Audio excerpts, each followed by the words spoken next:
with a Highland regiment in Mesopotamia. Chapter 1. At the outbreak of war, the 2nd Battalion was stationed at Bareilly, having been in India since the end of the South African War. Of the fighting in that campaign, the 2nd Battalion had had its full share. At first it formed part of General Wauchop's Highland Brigade and fought with traditional stubbornness at Madgersfontein and Podberg, and later on identified its name with many of the captures and some of the hardest marches of that campaign. On the mobilization of the Indian Corps, the 2nd Battalion formed part of a brigade of the TH Division and landed in France early in October 1914, and were in the trenches holding part of the line near Festubert before the end of the month. At no time, except in the early months of 1916 in Mesopotamia, was the battalion so severely tried as in these first 2 months in France. The conditions certainly were comfortable neither to mind or body. The trenches were knee-deep in mud and water, and were without dugouts or shelters. The enemy were in great numbers and combined their aggressive tactics with the use of trench mortars and grenades, weapons of which we had neither knowledge nor training. Of rest for man or officer there was little, yet no yard of trench entrusted to the battalion was ever lost either in France or Mesopotamia. With the spring came better times, and at Neuve-Chapelle a fine victory was won at small cost. But on the 9th of May the battalion suffered heavily in making an attack from the orchard in front of the Rue du Bois. Often, and with pleasure, have we in the Iraq looked back on that summer spent in Picardy. Scouts and snipers, machine gunners and bombers, we all have different memories of those stirring days as the battalion moved from month to month along the trenches from Givenchy Hill to northward of Laventie, and of the days of rest in billets behind Bethune, Richeberg, and the Rue de Paradis. Memories of close comradeship, of well-loved friends, of most noble deeds, and of lives freely given for king and country. But the day we recall now, and shall ever recall as the red-letter day of the year, is the 21st of September. 5 battalions of the regiment joined that day in the Battle of Loos, and though separated in the line, at one in spirit, all 5 battalions swept forward regardless of loss, driving the enemy from their trenches, captured line after line of the position, and penetrated deep into the German defenses.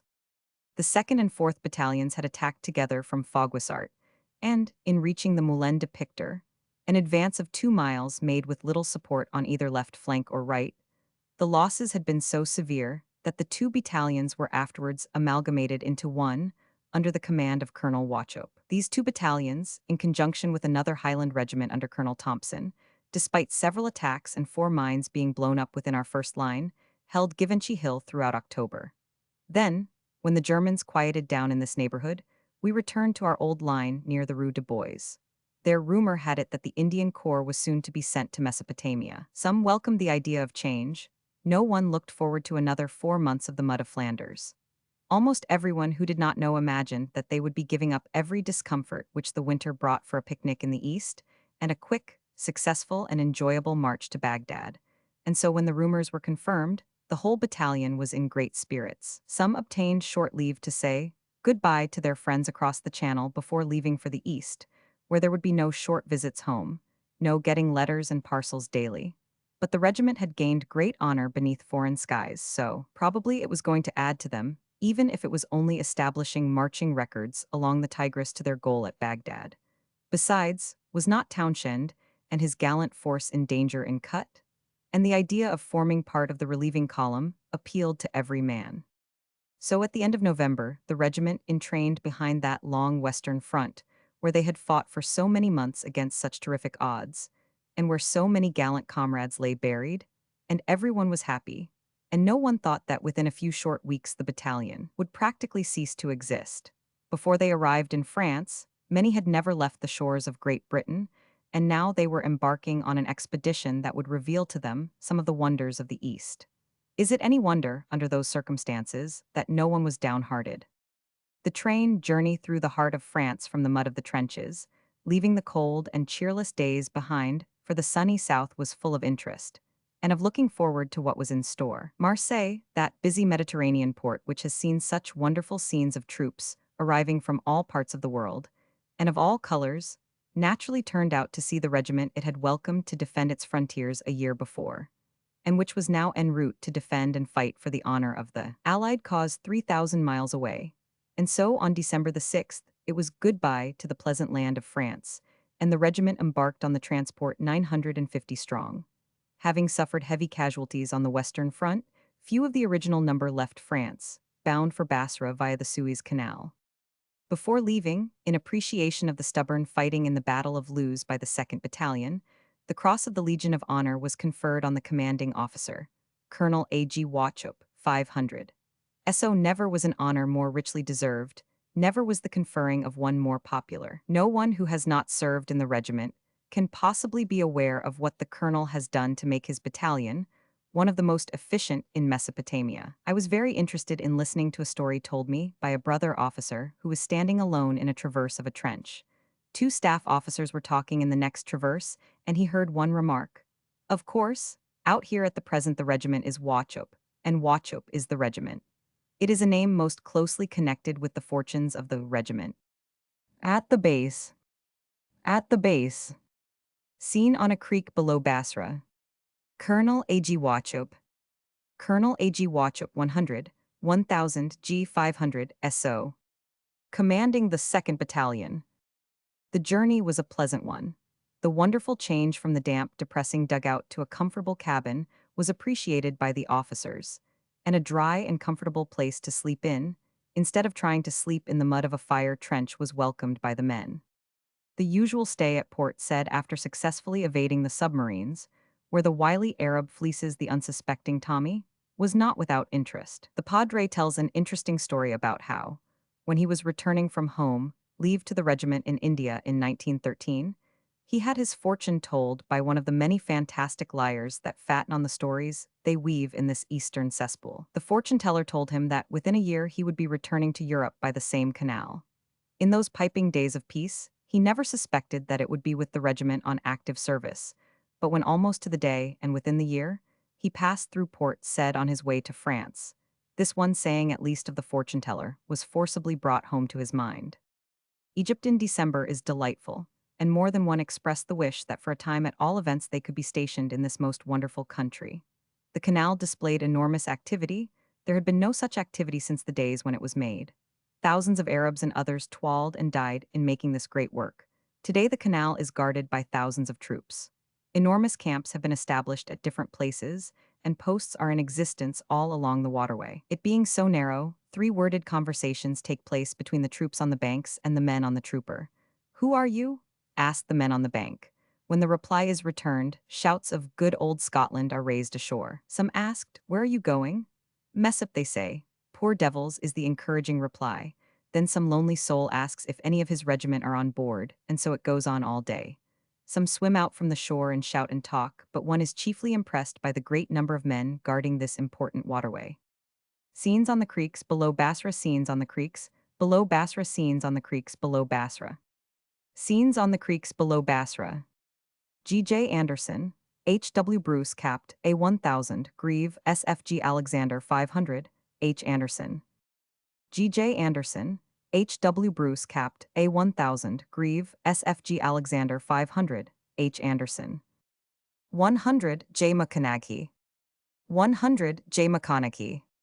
100, J. McConaughey capt. A 1000, Grieve, S.F.G. Alexander H.W. Bruce. At Suez a short stay is made.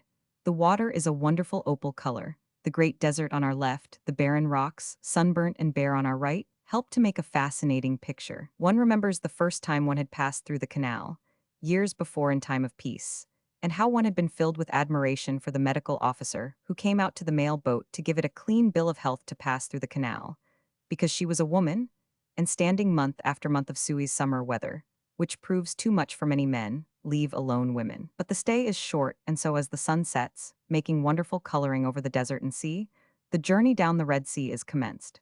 The Red Sea in December is shorn of its terrors and can be quite enjoyable. Aden is passed, 2 or 3 days steaming along the inhospitable coast of southern Arabia, and the entrance of the Persian Gulf is reached. The Straits of Ormuz have the reputation of being one of the hottest places on earth. The rocky and wild Arabian coast looks very beautiful in the sunshine with its innumerable islands, and the sea is a dead calm. For some hours the shores on our left are visible. Then we steam up along the Persian shore and get a good view of the barren, rocky mountain range running parallel with the coast. Those who have good glasses make out villages on the shore. The captain is pestered with questions about the date and time of arrival at Basra. Excitement is being felt again. One wonders what the news will be, and what has happened to General Townshend. And so at last anchor is dropped at the mouth of the Shatt el Arab at the head of the Persian Gulf. The two rivers Tigris and Euphrates join at a place called Kurna, and from there to the sea the river is called Shatt el Arab. Everyone is disappointed that there are no signs of land anywhere, and one wonders in which direction land lies. But what a relief it will be to get off the ship. How delightful to stretch one's legs ashore. As in spite of the good food, the sports, and the usual joys of a trooper, it is impossible not to feel cramped, and so once again everyone was rejoicing that the sea voyage was at an end. The shore is so low-lying that nothing could be seen of it as the transport had to anchor some miles off the mouth of the river. We had to transship to smaller boats to proceed to Basra, about 80 miles inland.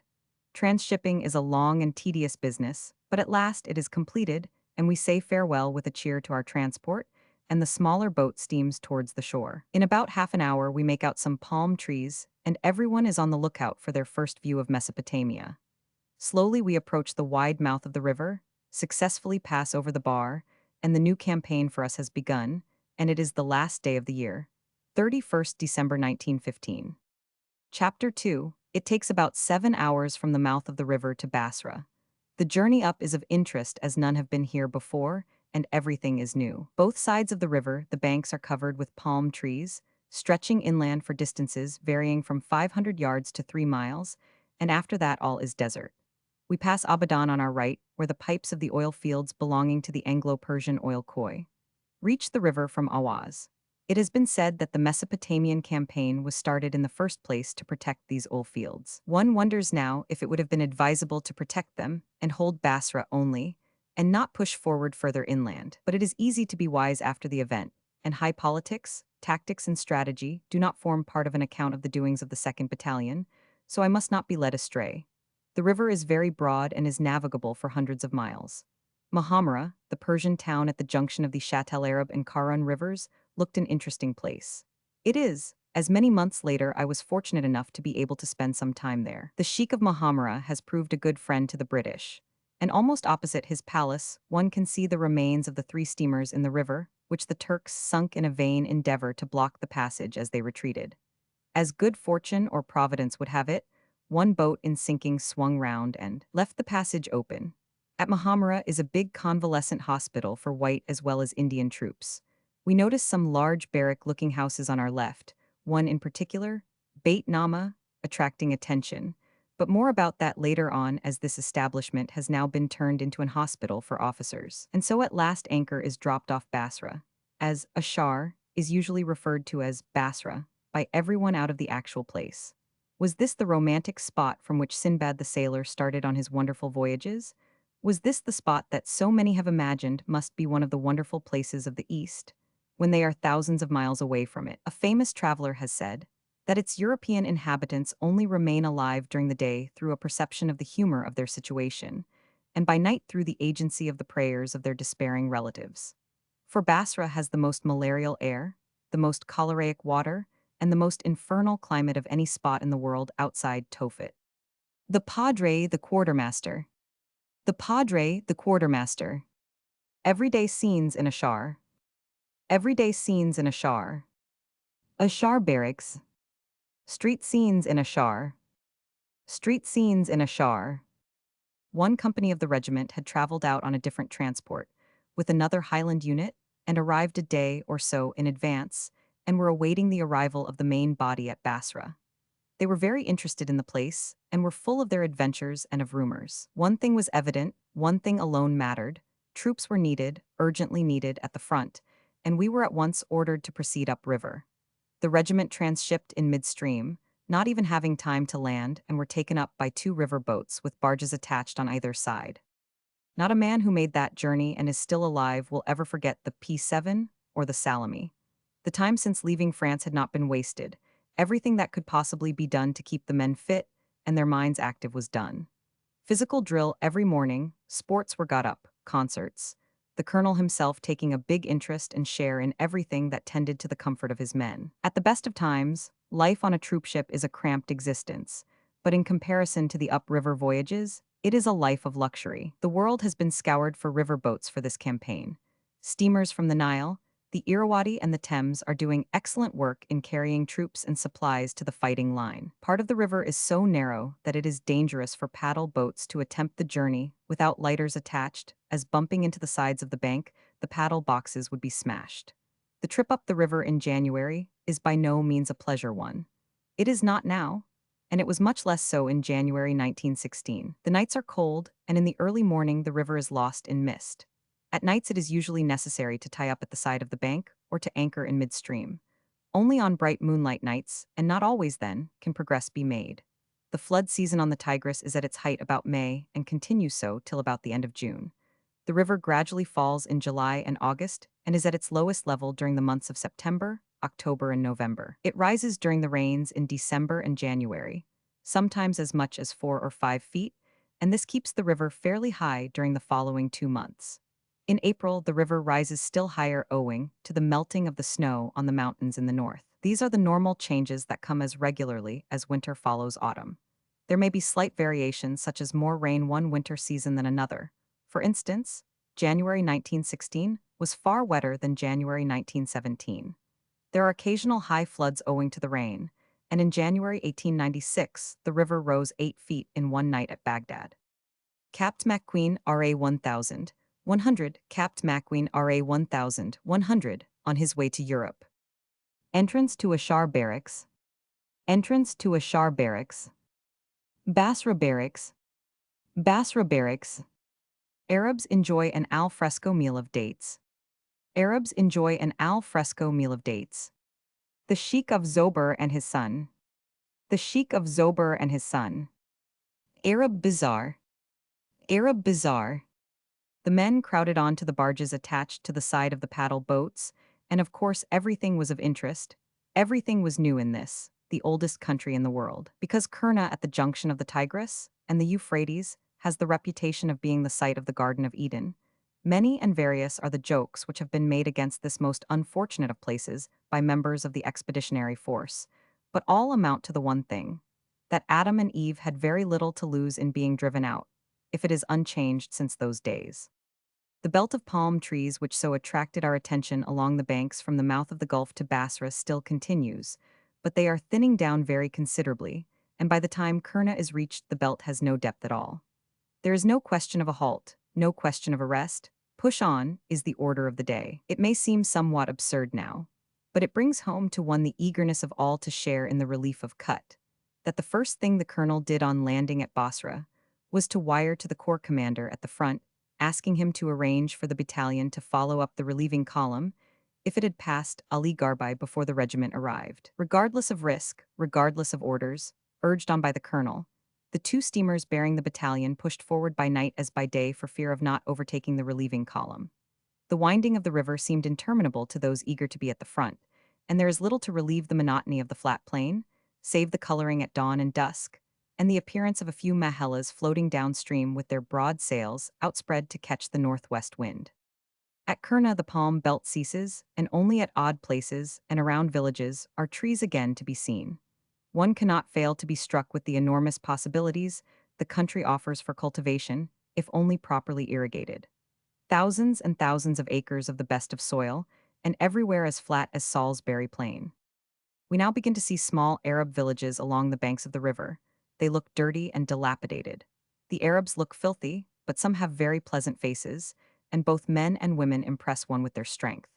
This campaign is of course not only an eye-opener to them, but also a godsend.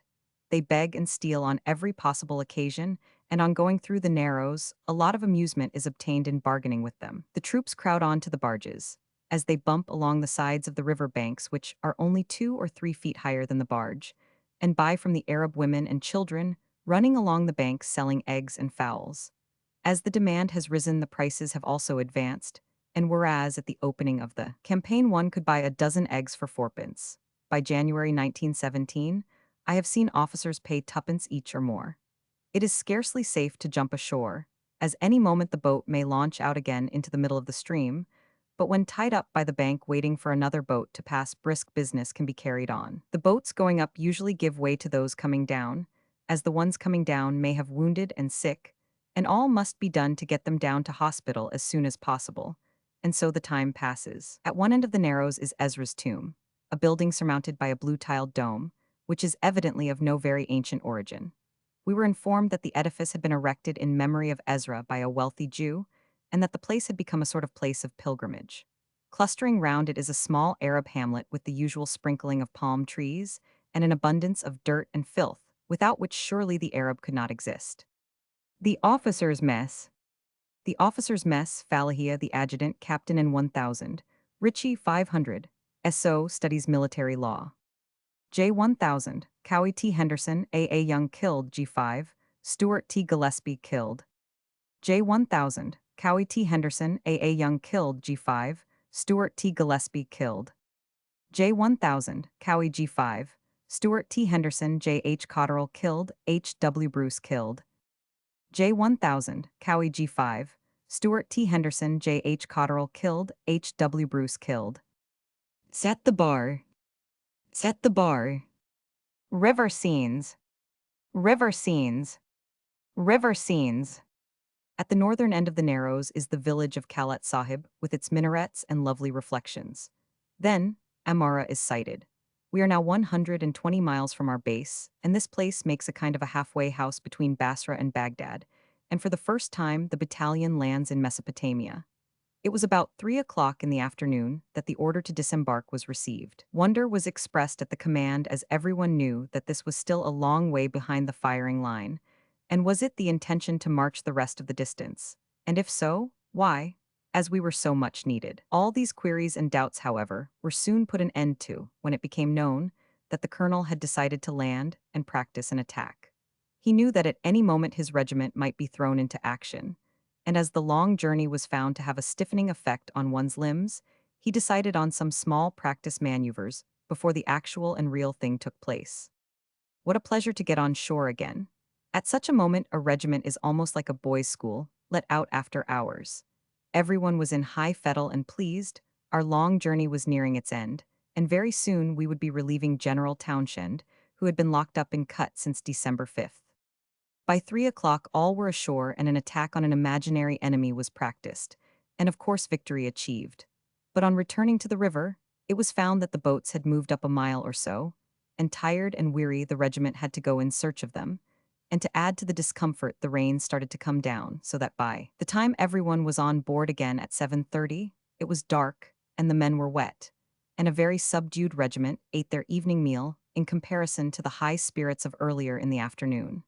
However, very soon it would be goodbye to the boats for good, as it was expected that the following day we should land at Ali El Garbi. Chapter 3. The 2nd Battalion disembarked at Ali El Garbi, 180 miles from Basra. The ground was little better than a bog from the rain of the previous day. With very little rain, the whole countryside seems to become a quagmire. The mud is about the most slippery kind to be found anywhere, so that walking is made most difficult. The first work was to unload the barges. All the kit, supplies, and tents had to be taken ashore as we were leaving the boats for good and were now in a hostile country. The unloading is a tedious business and one of the most tiring of fatigues, but when the whole of a regiment is put onto it, the work is soon finished. That night No. 1 Company was on outpost duty and the rest slumbered. The following morning broke fine and sunny, as so often happens in this country after wet and miserable evenings. The clouds roll up during the night, and the morning is such that one feels it is good to be alive. There was a sharpness in the air that made it almost impossible to think that in a few months' time, this country would be proving itself to be the hottest in the world. The orders were to be up at dawn and start immediately after breakfast. Part of the brigade transport was of camels, but the camels, getting out of hand, disappeared into the desert, and the start had to be made without them. It is a fascinating picture to see a long line of camels in single file starting off on a voyage across the desert. But this misadventure had delayed matters, and the heat after midday was very trying for marching, although in the distance, one could see the snow on the higher summits of the Pushtaika Mountains, which form the dividing line between Persia and Turkey. From an aeroplane, the picture of the Tigris flowing through this flat country, with all its numerous twists and turns, must resemble a huge snake. A short halt was made in the middle of the day for lunch, and a final halt was not called till within 5 miles of Sheikh Saad, and a distance of 22 miles had been covered.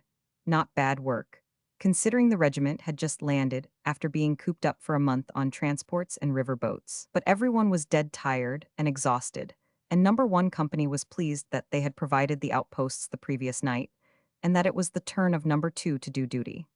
General Younghusband with part of his division had moved out and engaged the enemy, and that night we could see the flashes of the guns and hear the constant rattle of musketry. At break of day, General Aylmer, the corps commander, rode out past us to the advanced force, but it was not till after 9 o'clock that our brigade advanced some 5 miles and lay down to await orders. The orders were clear and promised success. One brigade was to deal with the Turks on the right bank of the Tigris, one brigade was to hold his forces near the left bank, while a third, with ours in immediate support, was to make the decisive attack on the enemy's left flank. This brigade and ours therefore maneuvered to the right for position. Before we had taken sufficient ground to our right, fresh orders arrived directing both brigades to countermarch back and attack the center of the enemy's line, against which the brigade on our left was already moving. Instant action was demanded, and instantly the 2nd Battalion and a battalion of Jots moved forward to the attack. No time was given for the issue of orders, no frontage or direction was given, no signal communication was arranged. To all inquiries, the one answer was given: advance where the bullets are thickest, and right there did the 2nd Battalion advance. Magazines were charged and bayonets fixed on the move. The companies moved with great rapidity and wonderful exactness, considering the exhausting march of the day before and the little practice they had had in open warfare. But without covering fire, and there was little artillery fire available to cover our attack, such an attack over bare open plain cannot succeed unless the enemy be few in numbers or of poor heart. The Turk was neither weak nor faint-hearted, and poured in so deadly a fire that, before the leading lines were within 200 yards of the enemy, 500 of the battalion had been killed or wounded. Other units suffered with almost equal severity. The attack came to an inevitable halt. There were no reserves to drive it home. Consequently, orders were sent up from the brigade that the infantry should dig themselves in where they were. 19 officers and 2/3 of the men had been hit. Colonel Wauchop was severely wounded by a shell, and Major Hamilton Johnstone took over command. The pipe band. The pipe band. Corporal McLeod. Corporal McLeod. The pipe band. The pipe band. Our left flank at Sanayat, the Tigris. Our left flank at Sanayat, the Tigris. Capt. Haldane inspects the Hannah trenches. Capt. Haldane inspects the Hannah trenches. Et Mihamra. Et Mihamra. But if our losses were heavy and the sufferings great, the Turk had also suffered so heavily at our hands that he was forced to evacuate his position on the following day, and we occupied it on the 9th. The situation was one of extreme difficulty for the new commanding officer. If there were few men left, there were still fewer officers or sergeants remaining with much experience. Yet the Turks were close to our trenches, and reorganization of the depleted platoons imperative. But his indomitable spirit and the determination within the regiment, so often shown at times of crisis, made the hardest tasks possible. The wounded were brought back, the dead buried. Rations were got forward and the trenches securely held. New leaders were appointed, and on January 10th, when the brigade moved forward from Sheikh Saad, the battalion had been reformed under its well-loved commander, ready as always to do whatever duty lay before. Progress was made up the riverbank slowly, but always in the direction of Kut, the aim and object of our every march and fight at this period. The enemy had retreated some miles, and on January 13th, they were attacked and driven out of their position on the Wadi, the 2nd Battalion playing a small but successful part in this action and losing 34 men. The Turks then fell back on to a more strongly entrenched position at Hannah. The rainy season was now in full swing.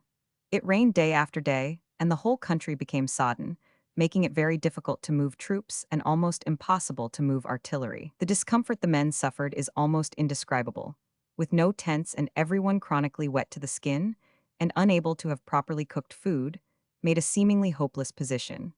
But it is wonderful how hardship and discomforts are forgotten at the thought of beleaguered comrades in need of help, and as the country dried up and the sun shone forth, the men's spirits rose. On the 18th, the 2nd Battalion had orders again to move forward.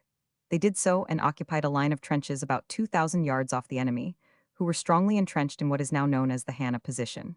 The whole country here, it must be understood, is absolutely flat. Only in the distance 20 or 30 miles away one could see the snow-clad Pushtaika Mountains. Each night short advances were made and fresh trenches dug, till the night of the 20th. In this manner, an advance was made up to within 250 yards of the enemy's position.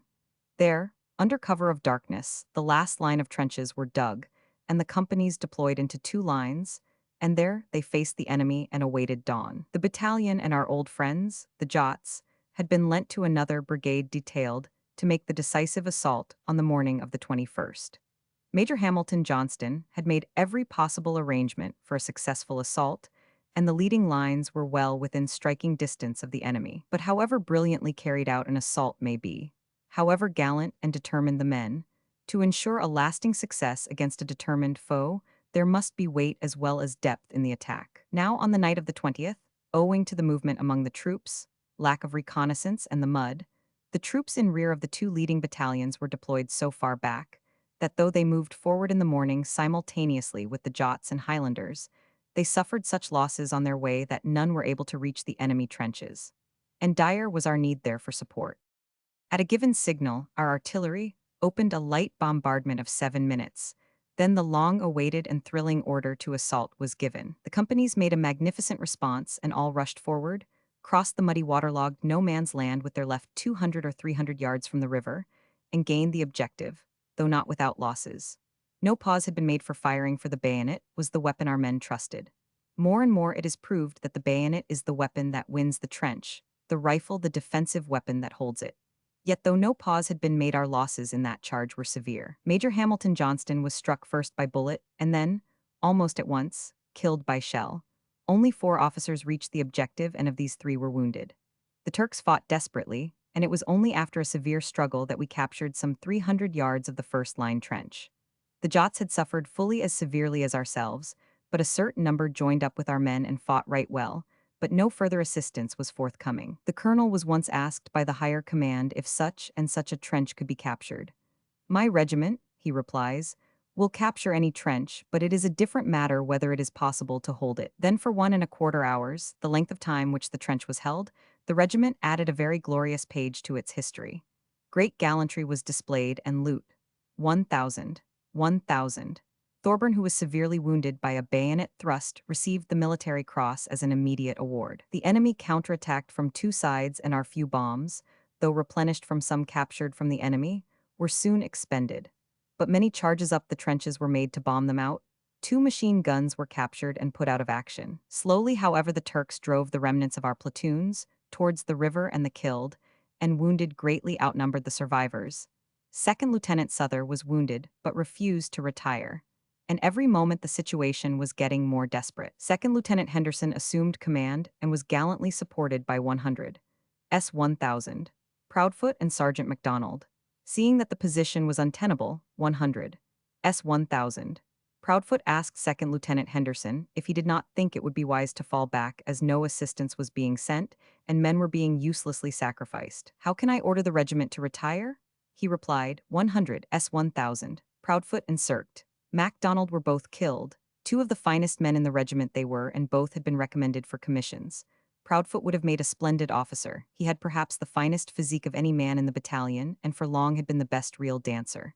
No one who ever knew Sirkt MacDonald will forget him. His soft voice and gentle manner, his readiness to help whoever had need, endeared him to all, and many a brave deed had he done as scout leader of the battalion, both in France and Mesopotamia.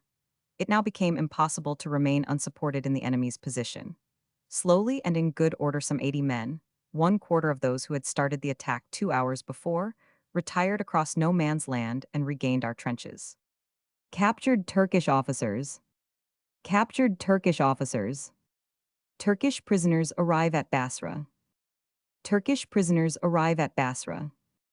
Turkish prisoners arrive at Basra. Turkish prisoners arrive at Basra. When muster roll was called, 99 men remained of this gallant regiment, out of the 950 who had landed in Mesopotamia less than 3 weeks before. As many wounded as possible were brought in.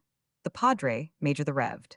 Macfarlane, did splendid service. Darkness was closing in as the regiment fell back onto the second line, and the very skies wept at the tragedy being enacted below them. No tents, no warmth, all soaked to the skin, intense cold and defeated.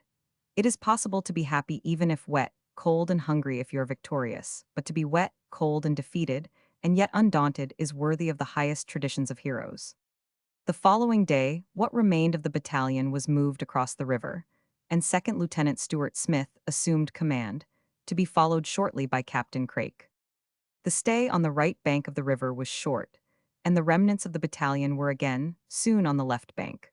But the losses of the Highland units engaged had been so heavy that it was decided to form one battalion of what remained, under Colonel Thompson. This brilliant officer was shortly afterwards given a brigade, and during the campaign of the winter 1916-17, did such excellent work that he was rewarded with the command of a division again, proving that age should not be regarded as a deterrent for promotion if ability is conspicuous. He was only 40 when commanding a brigade. During February and March, the battalion suffered great discomfort, not to speak of hardships. The rainfall was unusually heavy and the country all mud. Difficulty was experienced in getting up supplies, and every day and every hour the Turks were tightening their hold on Kut, so gallantly defended by General Townshend and his brave division. For in reading the history of the battles of the spring, we must always remember that the relief of Kut was the object in view, and for that object our generals were right in giving battle and in accepting any odds while one chance remained of final success. JF 100, Dixon 1000, 100 S50, Hunter, A.B. Cumming killed 22-416. Zober Minaret. Zober Minaret. The regiment was now encamped near the Hannah position. Fresh drafts arrived, reorganization completed and training continued in bombing, trench digging and minor maneuvers. The great effort on the right bank of March 8th had failed, but within a month another supreme effort was made on the left bank. Another division had arrived from Gallipoli, and on April 5th, under General Maud, their trusted commander, this division captured the Hannah position. On the evening of the same day, they gained the Falahia trenches, and on the same night our column, with the Highland Battalion leading, marched through Falahia and advanced up the edge of the Suwaki Marsh with the intention of attacking the Turkish left.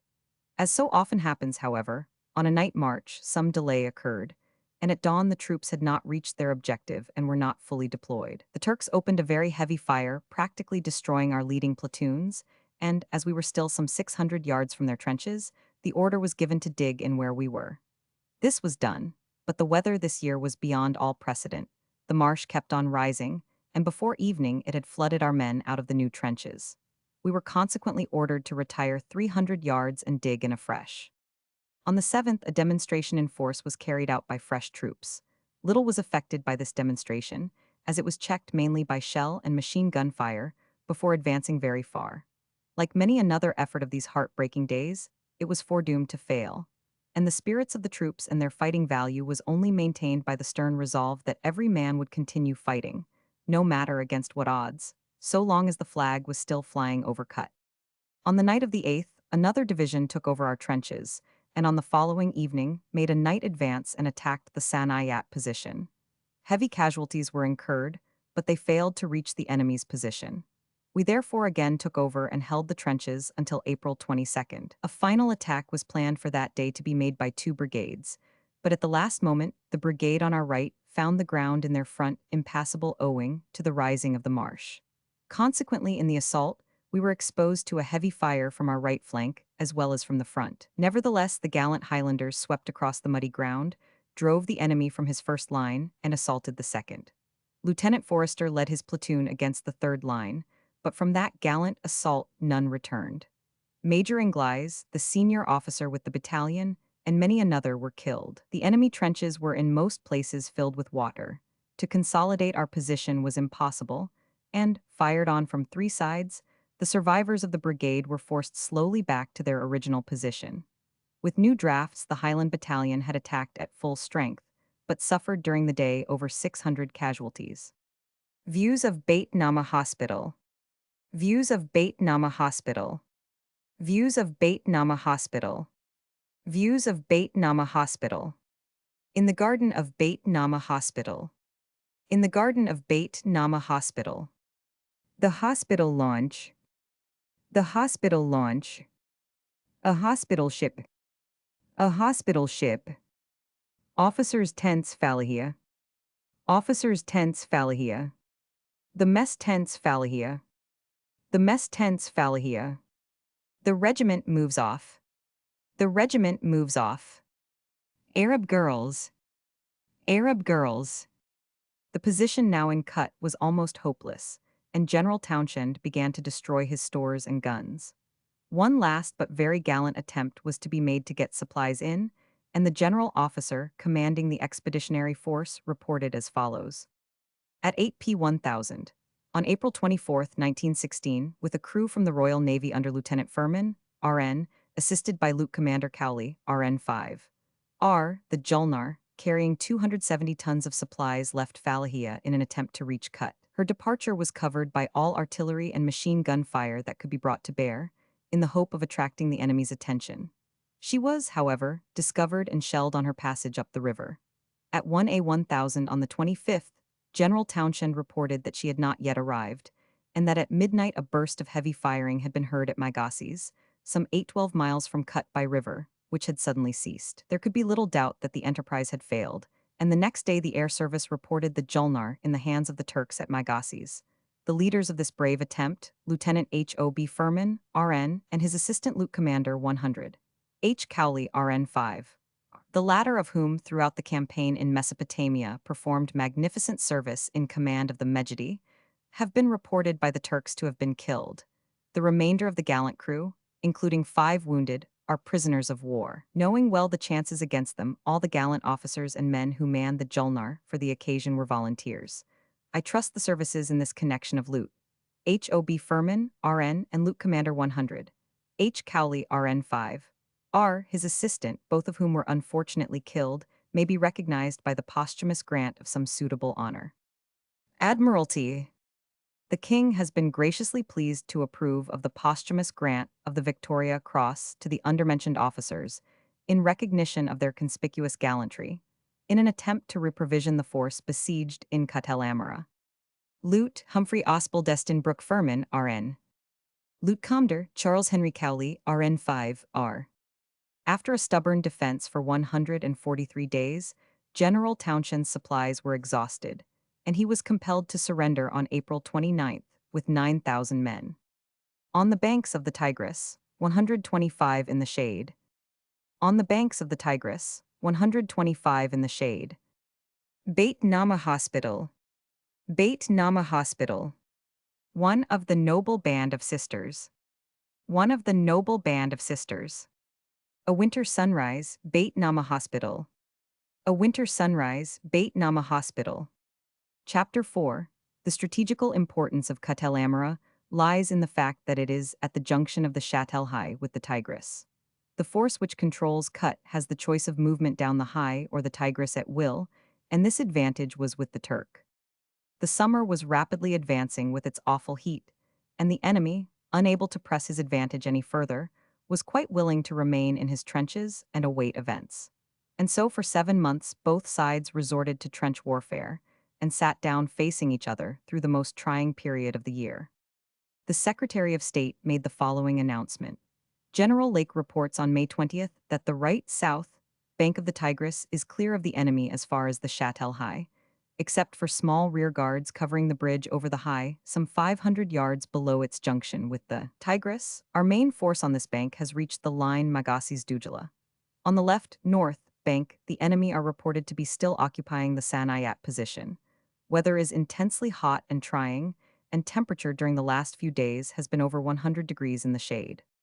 Owing to the melting of the snows in Asia Minor, the Tigris is at its highest in the spring and early summer, and the left of our lines stretched to the water edge.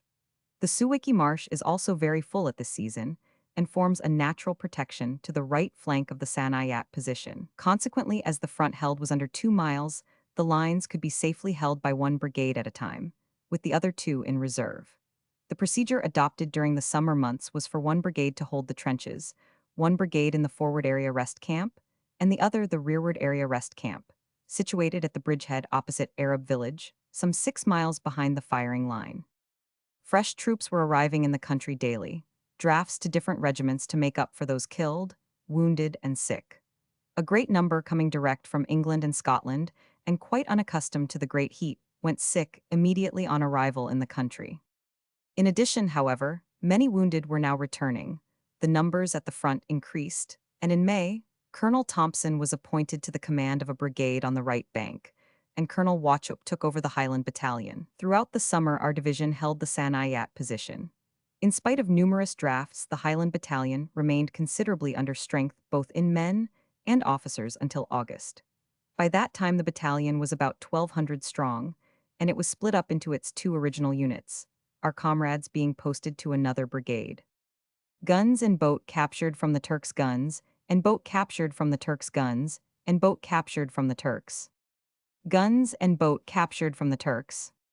Types in Mesopotamia, types in Mesopotamia, types in Mesopotamia. Types in Mesopotamia. These two battalions had served together as the Highland Battalion during a period of their history that will never be forgotten. Close friends in India, the two battalions had now fought shoulder to shoulder in many a hard-fought action. They had captured and defended trenches together under conditions sometimes so desperate that only their faith and confidence in each other enabled the two regiments not only to maintain their glorious traditions, but also to enhance their reputation. No jealousy marred the good feeling between officers and men. There was nothing but goodwill. We all had absolute trust in Colonel Thompson, and Colonel Wauchope has often said he always found the same spirit, the same wholehearted readiness to perform every duty equally amongst both units. In some ways the platoon, in some ways the division is the tactical unit of the British Army, but by tradition, custom and wholesome practice the living organism is the battalion, and the commander who ignores that fact loses a source of strength that no other factor fills. It was only the strength of fellowship and their confidence in their two commanders that enabled these two famous regiments to work and fight under every adverse circumstance so wholeheartedly, and with the single-minded devotion which they always showed during these trying times. The bond of sentiment holds when other bonds fail. To all to whom regimental feeling appeals, there is no sight like the swing of the kilt, no sound like the sound of the pipes. Men of both regiments might often recall how they had charged forward in France, the pipers leading the way, and no body of men had themselves shewn greater gallantry or inspired others with their spirit more than the regimental pipers. Yet even in war the days of battle are few, and the days of trial many, and many a time at reveille and retreat, on the march and in camp has the sound of the massed pipers stirred our memories and stouted our hearts to face whatever danger or hardship lay before. The old Crimean reveille was still heard, but a new reveille, the Highland Regiment in Mesopotamia, arranged by Pipe Major Keith, was played more often.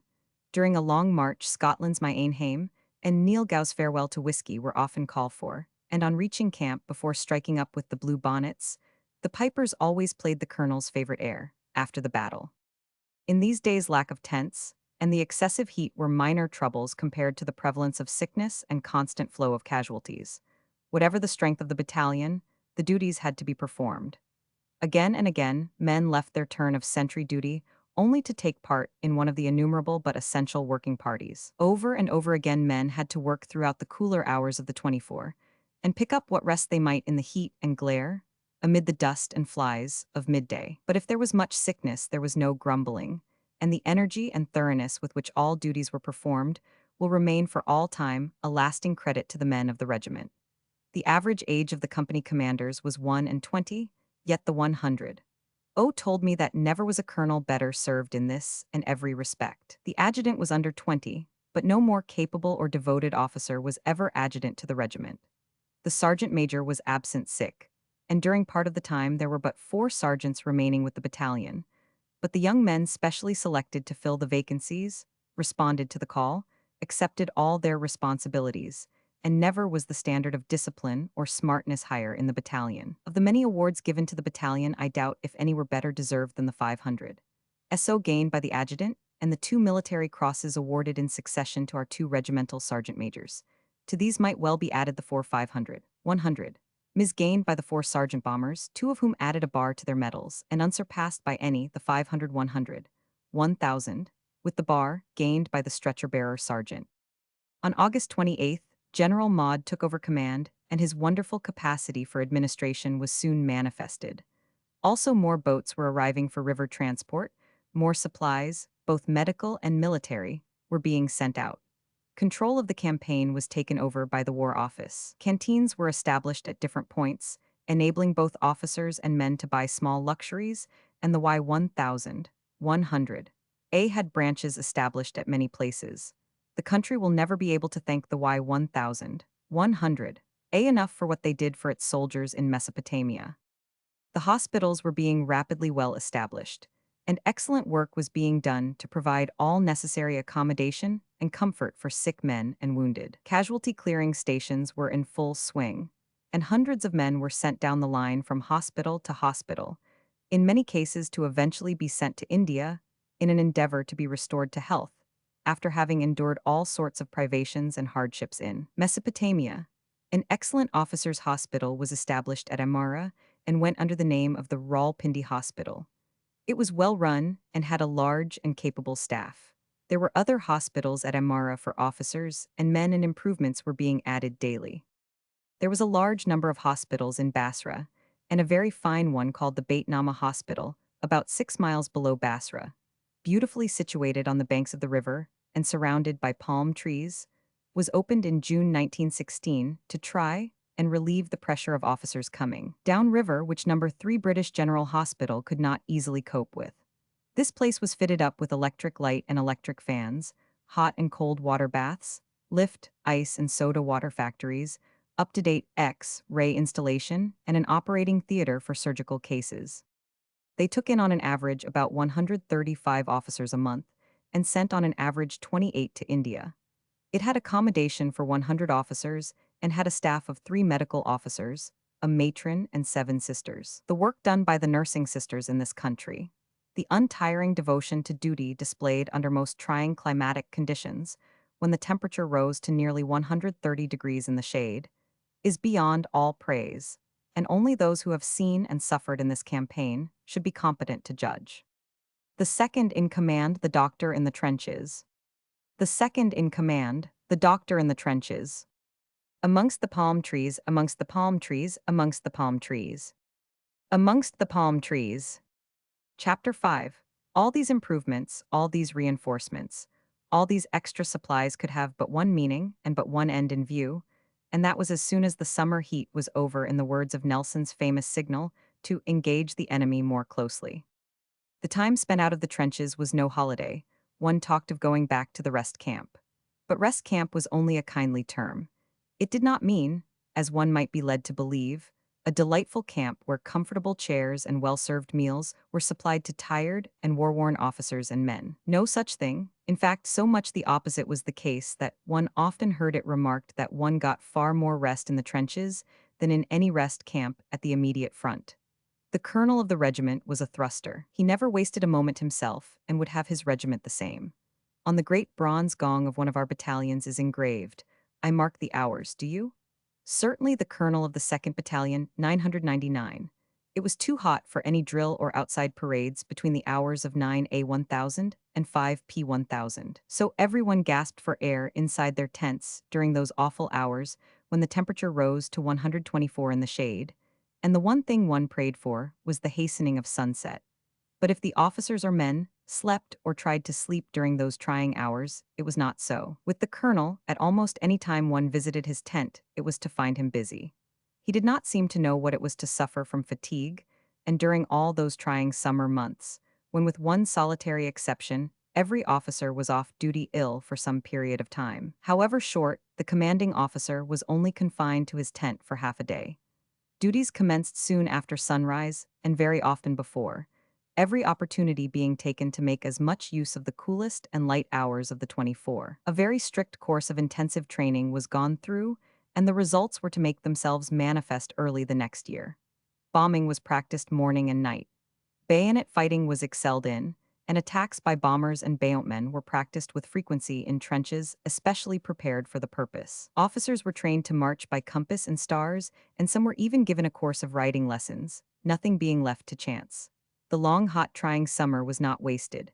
It was a preparation for what was to come. Long marches were out of the question, but short night marches were often practiced, sometimes by the battalion alone, sometimes by the whole brigade with an attack at dawn. These maneuvers were very popular with everyone. It was possible to enjoy moving about in the cool of the night, and the quietness and silence with which it was possible for a whole regiment to advance on to a supposed enemy position often impressed one. Having marched to a certain point from which an attack was to be delivered, the prearranged signal having been given, the bagpipes would burst forth into music, and with a wild cheer, the whole regiment would charge forward in wave after wave, and the supposed enemy driven from their stronghold. A few moments' rest would be given, and the 100 would call his officers around him and explain, praise, or condemn various things which had struck him, and, as the sun rose over the Pushtaika hills, we would march back to camp. A keen rivalry and competition was established among the various platoons as to which would mount the best guard, and a very searching examination was conducted each evening by the adjutant and sergeant major. This led to great interest being taken by the whole battalion in the mounting of the guard, and the smartness of the guard increased by leaps and bounds. The heat, of course, found its victims, and in spite of all precautions, there was a fair amount of sickness during the summer. It was impossible to avoid it. Great care was taken to see that all drinking water was properly chlorinated, and special waterproof tanks were erected on the river banks. If anyone went sick, they were almost immediately sent to the field hospital, where they got every possible attention. All through the summer, the battalion was very much below strength, and the work fell heavily on those remaining. Views in Zober, views in Zober, views in Zober. Views in Zober, the site of ancient Basra, the home of Sinbad the sailor. The President, Regimental Institutes, Captain T. W. Stewart. The President, Regimental Institutes, Captain T. W. Stewart. It was decided to hold Highland sports on Wednesday, August 30th, and a number of other units, both British and Indian, were asked to take part. A suitable piece of ground was chosen some 5 miles behind the firing line, and on the day a great concourse of people assembled. The corps commander honored the regiment, and several generals from other brigades were also present, our own brigadier being an interested spectator. The events were keenly contested, and the honors were fairly evenly divided. We won the Highland dancing with a very fine exhibition. Another Highland unit carried off the board jump with a record leap. The officers' donkey fight, a scrap 5-a-side between our officers and those of another Highland unit, caused huge delight and amusement, and before many moments blood was flowing freely. The mile race by the Indian regiments drew a big crowd and a large number of entries, and a great race was won by the Punjabis. The inter-company cross-country run was a keen contest. 13 men were chosen from each company, with one officer in charge and an N100. They had to run in full kit and packs, also carrying rifles, and a severe course of training was gone through. P.P.B. Miller Sterling commanded one company, the brothers Smythe, South Africans and both keen sportsmen, each commanded other companies. I forget who commanded the fourth company. The average time was under 10 minutes over a 2-mile course, and the remarkable thing showing the uniformity of training was that there was scarcely 2 minutes difference in time between any company. But the event of the day was the tug-of-war between the two Highland regiments. It was the best tug-of-war that many of us had ever witnessed.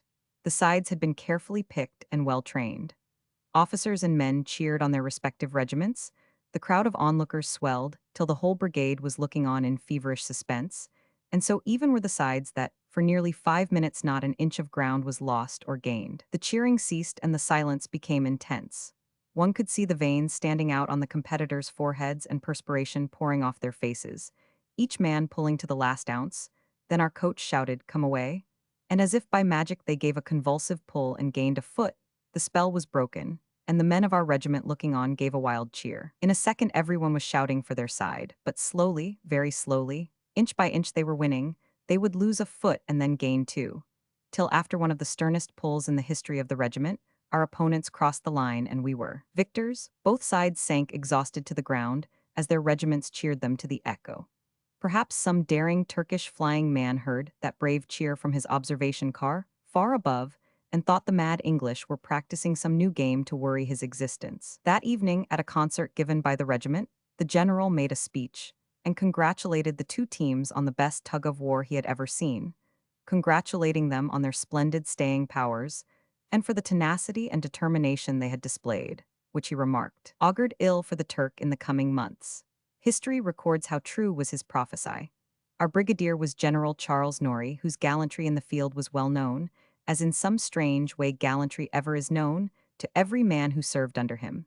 And well loved was Charles Norrie. He had lost an arm fighting on the Indian frontier. There have been many depressing optimists since August 1914, who every autumn swear the war will end next spring, and every spring know it cannot last beyond next autumn. An answer given by one of our sergeants was consonant to the serene spirit and resolution that filled the regiment and bid defiance to the future. Glancing at the general waving his one arm in the air, he answered some faint-hearted hopeful, "I'm thinking the war will not be over till Norrie claps his hands." It is in that spirit that the armies of England win their way through at whatever cost. The P-1100 Tigris salmon. The P-1100 Tigris salmon. The palm creaks, the palm creaks, the palm creaks. The palm creaks. That evening the colonel gave a dinner party and the powers of the mess president were taxed to the utmost limit. Nearly 40 sat down, the mess staff rose to the occasion, and the cook turned out things we had never seen before. The next day the commanding officer remarked at dinner, "Really, P-1100. I don't at all know why when we have 2 or 3 generals to dinner you can give us nice white tablecloths, but at other times it is only bare boards." "Well, sir," he hesitatingly replied, "they were 2 of Stuart's sheets. Sundays were usually fairly slack days. I sometimes thought that they could have been even slacker, it being so absolutely necessary to have 1 day's rest a week.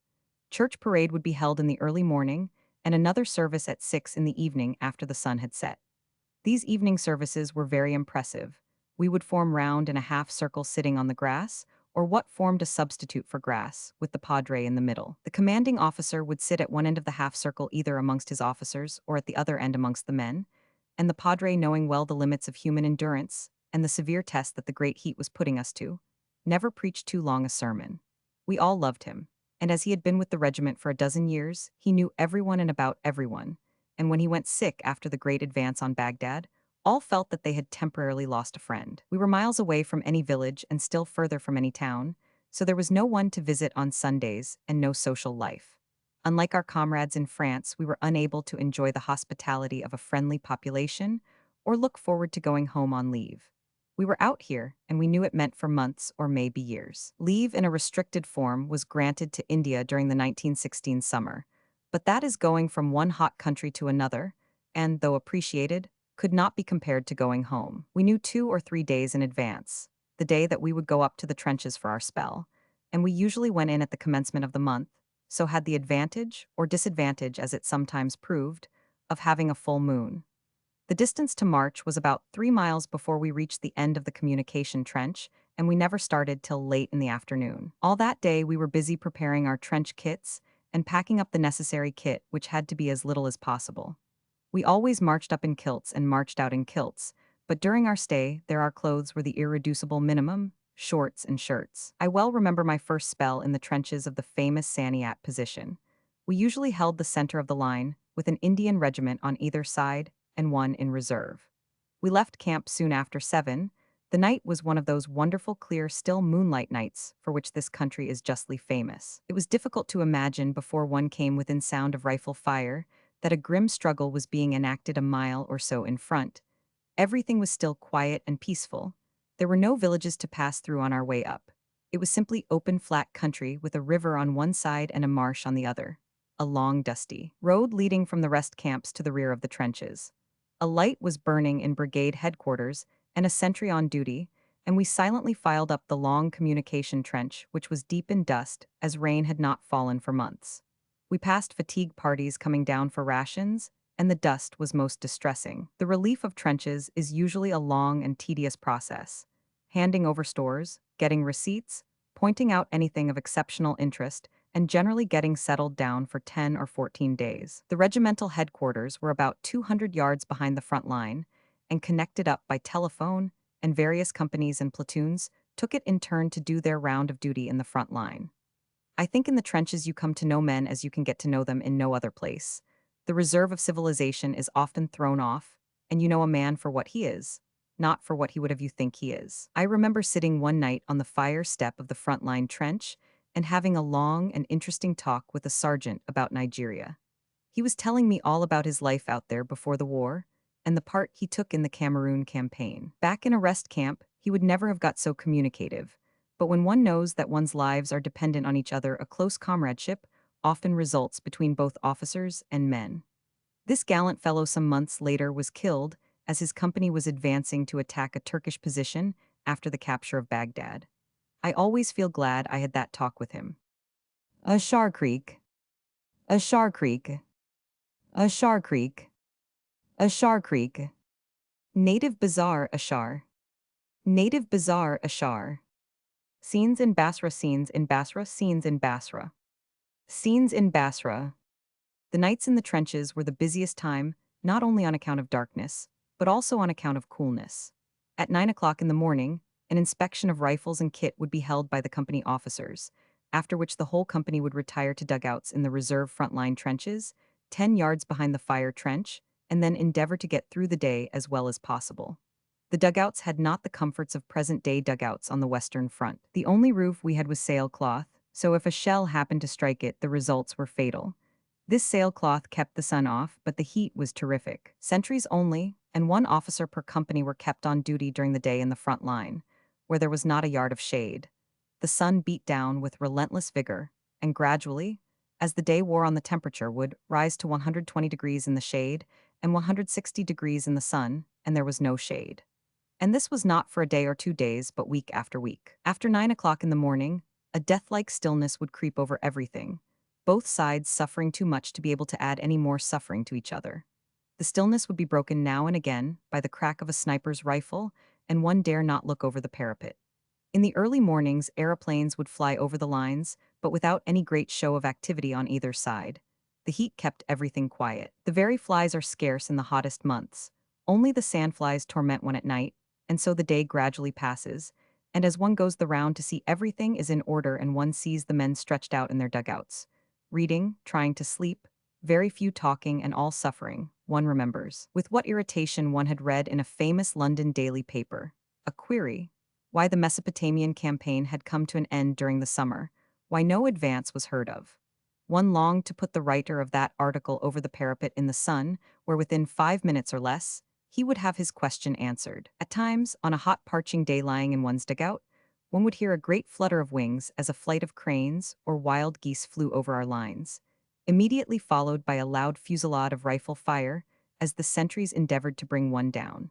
Several times a goose was brought down, and I well remember the annoyance of an officer when a goose he had winged managed to flutter across into the Turkish lines. The heat was at the maximum between 2 and 3, when we could almost boil oil in the sun.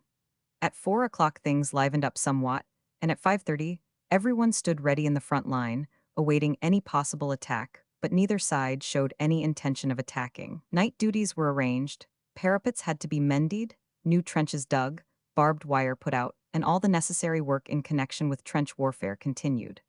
Officers' patrols were regularly sent out into no man's land to examine the enemy's wire and find out if he were sapping forward. As the summer advanced, the marsh receded on the left of the enemy's line, and this gave our scouts an opportunity to patrol and harass the Turks by penetrating in rear of their left flank.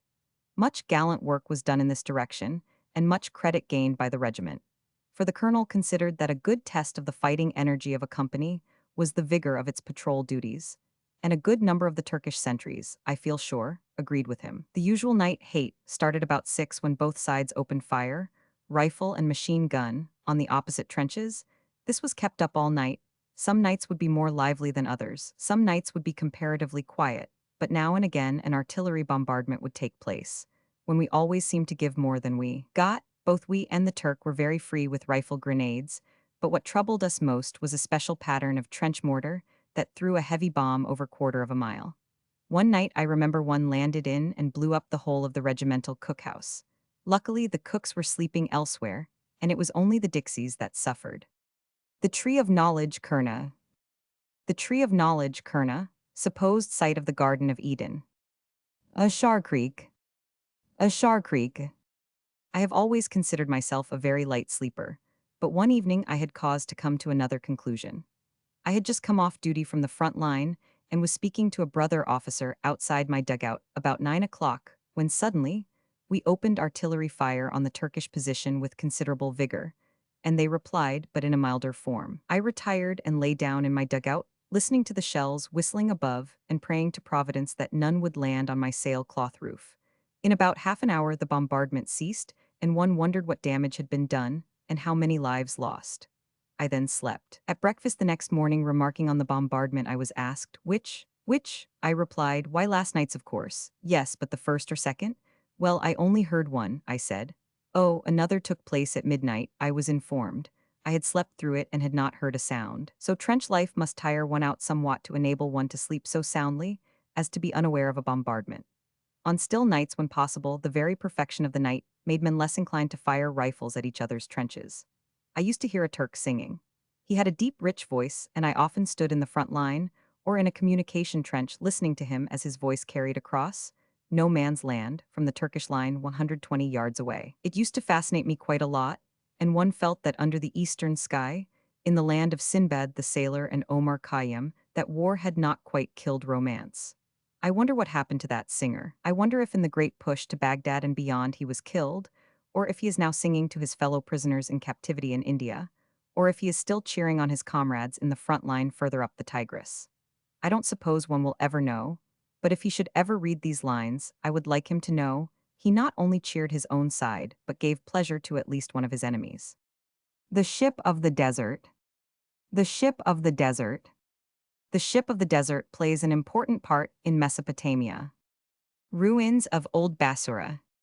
We used to have 3 officers' messes when in the trenches. The headquarters mess presided over by the colonel, and 2 company messes, presided over by their respective company commanders. The headquarters mess was a very comfortable affair. A big dugout, and made in such a way that ground formed the table in the middle and seats all around. The sides were well banked up with sandbags, and outside a small ante-room where one could sit and smoke in the evening. And the roof was the sky, and a very wonderful sky during those long, rainless, cloudless months. Round about the headquarters, the colonel, the adjutant, the doctor, the sergeant major, had their dugouts, and the mess did for orderly room also. The company messes were not so elaborate, and were situated nearer the front line, and close to our own dugouts. We endeavored, however, to make ourselves as comfortable as possible, but for some reason or other, the flies took a great liking to our mess, number 1 company, and at any time, day or night, they were assembled in their hundreds on our canvas roof. We had a large war map fixed up onto the mud wall to enable us to follow events, and we had occasional visits from the padre and the doctor. But it was not a healthy place. No part of the second line was. The second line was about 100 yards behind the first, and for some reason it seemed to give the Turks much more pleasure to put their shells nearer to the second line than the first. I have picked small flowers growing on the front line parapet, but I have never seen any on the second. During my first spell in the trenches after being in the front line, I was put in charge of the reserves in the reserve trenches and spent 3 awful days and 4 awful nights in this position. The heat seemed to be worse here than anywhere. I had to spend my days in a small 40-pounds tent lying on the ground gasping for air as the sun poured down with relentless fury. It was burning hot from the moment it rose till it set 14 hours after over the Arabian desert. The men were slightly more fortunate in that they had a bigger tent, but they suffered also, and it was at these times that one could not but admire the spirit of the British soldier. One seldom heard a complaint. Of course, they were fed up with the heat. Everyone was the Archangel Gabriel would have been, but there was never any thought given to anything else but to stick it at whatever cost. The officer in reserve was attached to the headquarters mess, and so one was likely to get any news going. Lying in my tent reading, I now forget the name of the book, but I came across the passage which I will always remember, the writing which Nebuchadnezzar saw on the wall. As I read that, I felt convinced that Nebuchadnezzar never saw any writing on the wall, and when I reached the mess that evening, the first one to come in was the doctor, and being a good Presbyterian, I felt sure he would have this knowledge at his fingers' ends. So I asked him who saw the writing on the wall, and he immediately replied, Nebuchadnezzar. Not at all, I said, and I told him I had just read the same thing in a book but felt convinced it was wrong. He felt certain the book was right. Very well, I said. I'll bet you are wrong. He accepted the bet. The adjutant came in soon after and supported the doctor. I now saw a veritable gold mine before me, and he too was willing to back his knowledge against mine. We decided to refer the matter to the colonel, so when he came in, we asked his opinion. The colonel was not only a gallant soldier, but he was a cautious Scotchman. Well, he said, I think it was Nebuchadnezzar, but I would not be willing to back too much on it. It is only necessary to turn to the 5th chapter of Daniel to see who won the bets. That night sanction came for several N100 oaths and men to go on leave to India for a month. Sanction had been hanging fire for some time, and the lucky ones were beginning to despair. My sergeant was among the lucky ones, and I knew how pleased he would be when I got back, and told him to report to headquarters at 5 the next morning for leave to India. It was late when I got back, but little did he mind being disturbed to receive such news. I vouch for it that he slept well that night, and did not oversleep himself in the morning. To those in France who get leave every 3 or 4 months, it is impossible to understand what leave even to India once in 1 or 2 years means. But when the news comes that we can get leave for England, it will indeed be a red-letter day for us all. I was so exhausted the next day with the heat that I was unable to appear at mess. The colonel sent up to find out what was wrong and wanted me to return to the rest camp at once. But I was not sufficiently done up for that, and I only relate this incident to show the thoughtfulness of the commanding officer for those under him. Quartermaster Sergeant Hobbs, the regimental sergeant major Pipe Major Keith. Quartermaster Sergeant Hobbs, the regimental sergeant major in the trenches. Sergeant Major A. Smart, 1,100 Pipe Major Keith. Number 3, British General Hospital. Number 3, British General Hospital. The next evening after the regiment was relieved, the reserves being the last to come out of the trenches, I found a horse waiting for me, on the commanding officer's instructions, so that I would not have the exertion of the march back to camp. That and similar incidents made our affection for our commanding officer a very real thing. But being in reserve had one compensation. In the early morning before the sun rose and just at dawn to lie and watch the wonderful colorings on the Pushtaika hills, colors changing every moment, was always pleasurable. And suddenly a shell would burst near the artillery position, and one would know the daily hate and strafe had started. And shortly after the sun would rise. We spent some uncomfortable evenings being shelled in these trenches, and watching and waiting for them to burst was not an enjoyable occupation. There were no safe dugouts to seek safety in. One had to stick it out wherever one was situated and hope for the best. The damage done was seldom great beyond knocking the trenches about a bit, and these were soon repaired. Having been put in charge of a digging party one morning in the rearward area, whose duty it was to widen and deepen a communication trench, I saw a good opportunity, while the work was going on, of looking for souvenirs in the shape of Turkish shell caps. So getting out of the trench, I commenced a search and continued for some time, but without success. When I was driven to seek shelter in the trench by a shell bursting in close proximity, they had evidently spotted someone walking about and opened fire. But it did not last for long. During our period in the trenches, if there was very little doing, as was usually the case during the hot weeks, we were in turn sent down to the depot 3 miles behind for 2 days' rest, and it was an absolute and complete rest. One had nothing whatever to do, get up at any time, go to bed at any time, complete relaxation. Those 2 days were a great boon to us. To have absolutely nothing to do was a great luxury, and anything out of the ordinary routine was enjoyable. During my spell of leave at the depot one evening, sitting round the mess table which we had outside on account of the great heat, we were discussing the movements of the regiment during the past 20 years, and when I remarked that I had watched the regiment embarking at Durban for India 15 years before, the quartermaster said, "I was there and out of the whole battalion that embarked that day. There are only 2 of us left with the regiment, the sergeant major and myself." I little thought, as I watched the 2nd Battalion saying farewell to South Africa, that 15 years later, I would share in some of its trials on the banks of the Tigris. Sitting in the headquarters mess in the evening, as I previously stated, one got all the news. About 8 o'clock, the quartermaster would appear, having come up from the depot in charge of the rations party, and to make his report. The mails would be brought up by them too, and if the English mail was due, and had arrived with letters and papers, great was the excitement. Our letters took about 6 weeks from England to the firing line, but we were allowed to send weekend cables at a very reduced rate, something like 6d a word, and could send them off actually from the trenches on their long journey half across the world. The food, taking everything into consideration, was good, although of necessity it had to greatly consist of tinned and dried varieties, and we suffered somewhat from lack of fresh vegetables. Later an improvement in this respect was effected. Scenes in the trenches at Sanayat. Scenes in the trenches at Sanayat. Scenes in the trenches at Sanayat. Scenes in the trenches at Sanayat. The filters. The filters.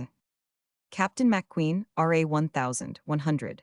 Captain McQueen, RA 1100, and his aide post. Indian water carriers at Sanayat. Indian water carriers at Sanayat. A flag of truce was always an interesting event. A white flag would be prominently displayed by one side above the trench, and kept there, till the other side responded and also hoisted a flag, and 2 or 3 officers would go out from either side, meeting in the middle of no man's land, where the business was discussed. Sometimes it would be simply handing over a letter or letters, other times the business would take longer. A truce of some hours' duration would sometimes be arranged. The longest I remember was for 24 hours, when we exchanged sick prisoners, but there was no fraternizing. We might sit on the parapet of our trench, and the Turk would do the same. But there was no attempt made to be friendly. The Turk knew, and so did we, that within a few short months we would be at death grips with each other, and that one side or the other would be driven out of the present strong positions we had taken up. But whichever side won, the losses of both would be great, and so we sat and looked at each other during those short respites, and both sides adhered strictly to the truce. When it expired, it was not safe to show even a helmet over the parapet. The colonel told me that several times the same Turkish officer brought the flag of truce. He spoke French easily and said he had been fighting more or less continuously the last 8 years. In the Iraq against Arabs, in Tripoli against the Italians, in Gallipoli, and now on the Tigris against the British. He had been wounded 4 times, and was again wounded and taken prisoner by us during the advance, 1917. In 1916, we were fighting a foe, elated by his success at Kut, and it was only after our victories in the spring of 1917 that he showed any signs of war weariness. One hot and sunny morning, I was speaking to one of our sentries, who had been watching a Turk appear above their parapet, and had already had one shot at him, and was waiting to get another. And I had scarcely moved to 100 yards down the trench when the unfortunate sentry, having looked over too far, received a bullet clean through his head. Once or twice during the hot weather bombing parties went over for short raids, but without very much success and very little advantage. I witnessed no instance of gas being used, but precautions were taken, and gas helmets issued with orders that they must always be carried whilst in the fire zone. Gongs were placed at intervals all along the front line and had to be sounded at the first alarm, but fortunately, that alarm never came. The regiment in the trenches, at Sanayat, the regiment in the trenches, at Sanayat, the regiment in the trenches, at Sanayat. The regiment in the trenches at Sanayat. In the Sanayat trenches. In the Sanayat trenches. Looking towards the Turkish lines at Sanayat. Looking towards the Turkish lines at Sanayat. One of my duties was to buy stores for the officers' mess and the men's canteen, and before field force canteens were opened immediately behind the firing line, it meant a trip down to Sheikh Saad about once a month, after the arrival of the canteen boat, of which we were duly notified. Buying was usually brisk, but we generally got our fair share of anything going, and the regimental canteen retailed to the men at just above cost price. Everything was disposed of in a very short space of time, as the things for sale were looked upon as luxuries and in great demand. On the morning of the anniversary of Luz, the commanding officer addressed the regiment and proclaimed the day a holiday, stating that night a ration of whiskey would be issued to commemorate the event. I heard afterwards that it was all the sergeant major could do to keep the men from cheering. Weeks and months had passed since the men had had anything stronger than tea to drink, and this ration was much appreciated. Another very welcome event was the arrival of parcels from Lady Carmichael's gift fund in Calcutta. A great deal of gratitude is due to Lady Carmichael and her staff, and the ladies of India, for the way the fund was organized. They sent us shirts and shorts and towels and soap, razors, chocolates, mufflers, cigarettes, tobacco, tinned fruit and chutney.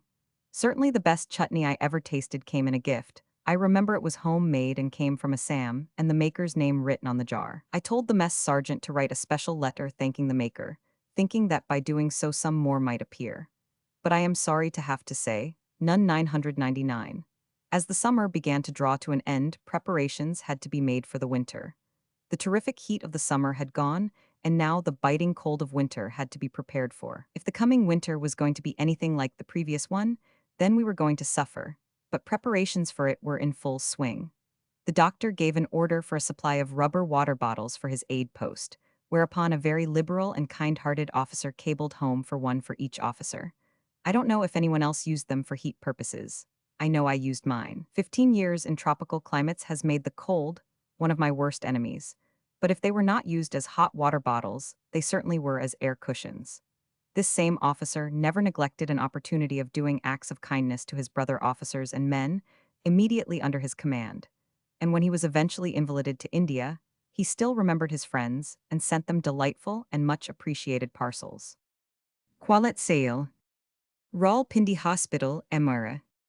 Rawalpindi Hospital, Emara. On the banks of the Tigris. On the banks of the Tigris. A marching post. A marching post. The bridge at Arab village. The bridge at Arab village. Chapter 6. Everything was ready. The regiment was in excellent form and fettle, highly trained and efficient, and the powers that be knew that it could be depended on to a man. The first rains had fallen, and it was cool without being cold. Mesopotamia takes a long time to cool after the great summer heat, and does not usually get very cold till January. And on December 13th, the British offensive began on the right bank of the Tigris near Kut, and very severe fighting took place. It was not till February 1917 that the last Turkish position on this bank was captured. In the meantime, on the left bank, the position for the moment remained much the same.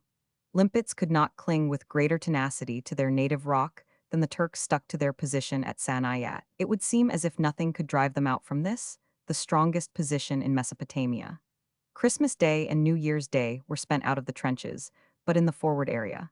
Events were moving rapidly on the other bank, but the marvelous secrecy with which the commander-in-chief kept all his plans inspired the greatest confidence in those under him. No one knew his plans.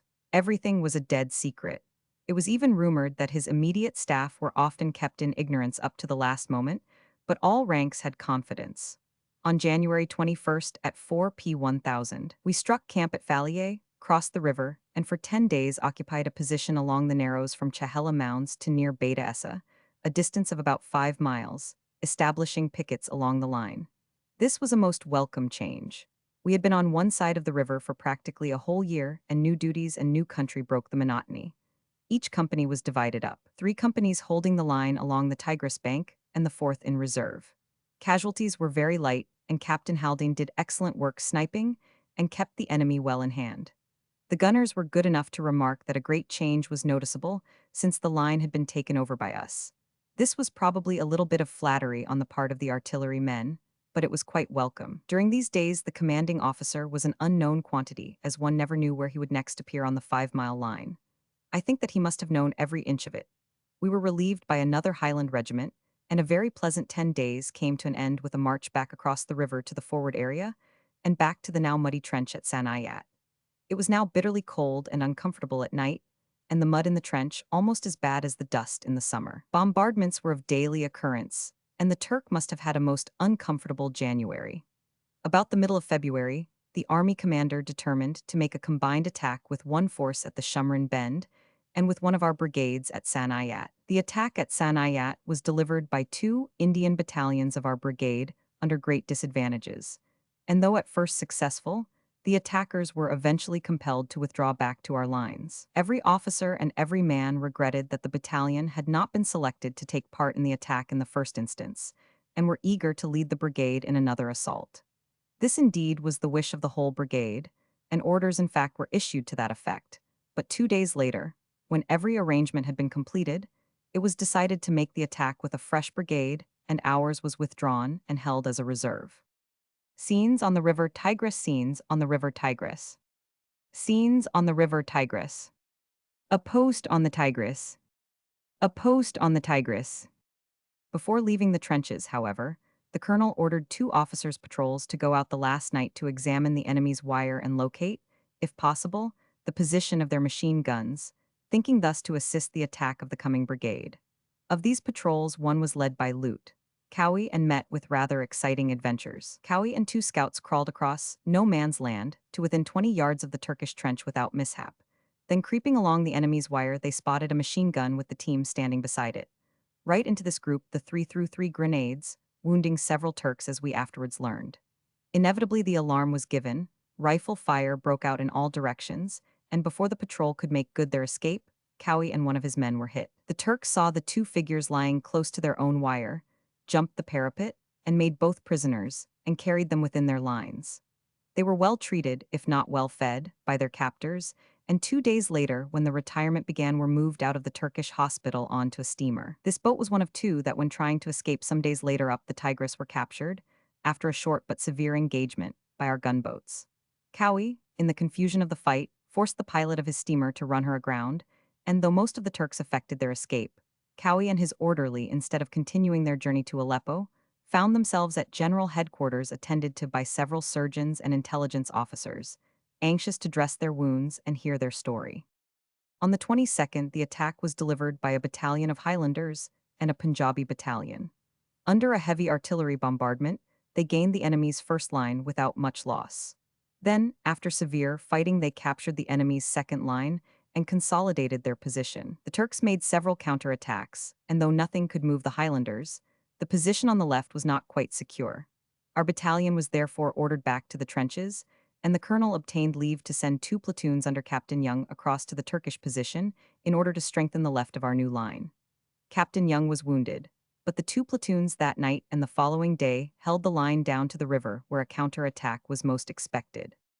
The colonel asked leave to push forward that day, but it was not till nightfall that 2 battalions of our brigade were ordered to pass through the other brigade and take the enemy's fourth line. It was necessarily a slow business moving up unknown trenches at night, and the battalion on our left met with considerable resistance. However, if progress was slow, it was sure. Our patrols pushed steadily forward. The enemy's snipers were forced back, and before dawn the whole Sanayat position was in our hands, and the Turks in full retreat. Thus fell this position which for 10 long months had held us up, and had claimed such a big toll of lives from both sides. The sky was clear and without cloud. The same sun shone out on victors as on vanquished, on pursued and pursuers. One wondered how often, 10 months before, the gallant defenders of Kut had looked towards this position longing, hoping, praying for its capture, which was only now accomplished. Meanwhile, after very hard fighting, the Tigris had been bridged at Shumran above Kut, and our infantry was pouring across. Patrols of the 2nd Battalion were immediately sent forward towards the Nakhilat position some 2 miles further east, and the 2 leading companies followed in attack formation. An Indian battalion conformed to our movements on the left, while the leading battalions of the other brigade began to appear on our right rear. None of our men will ever forget the scene that morning, nor the feeling of freedom and elation as our lines passed over trench after trench now deserted by the Turks. And it was these trenches over which we were now so casually advancing that we had been anxiously watching from behind our parapet for nearly a year. It seemed incredible, but we passed by trenches filled with Turkish dead. We passed several of the heavy Minenwerfers, whose shells had been a source of such trouble and loss the last few months, and before 8A1000.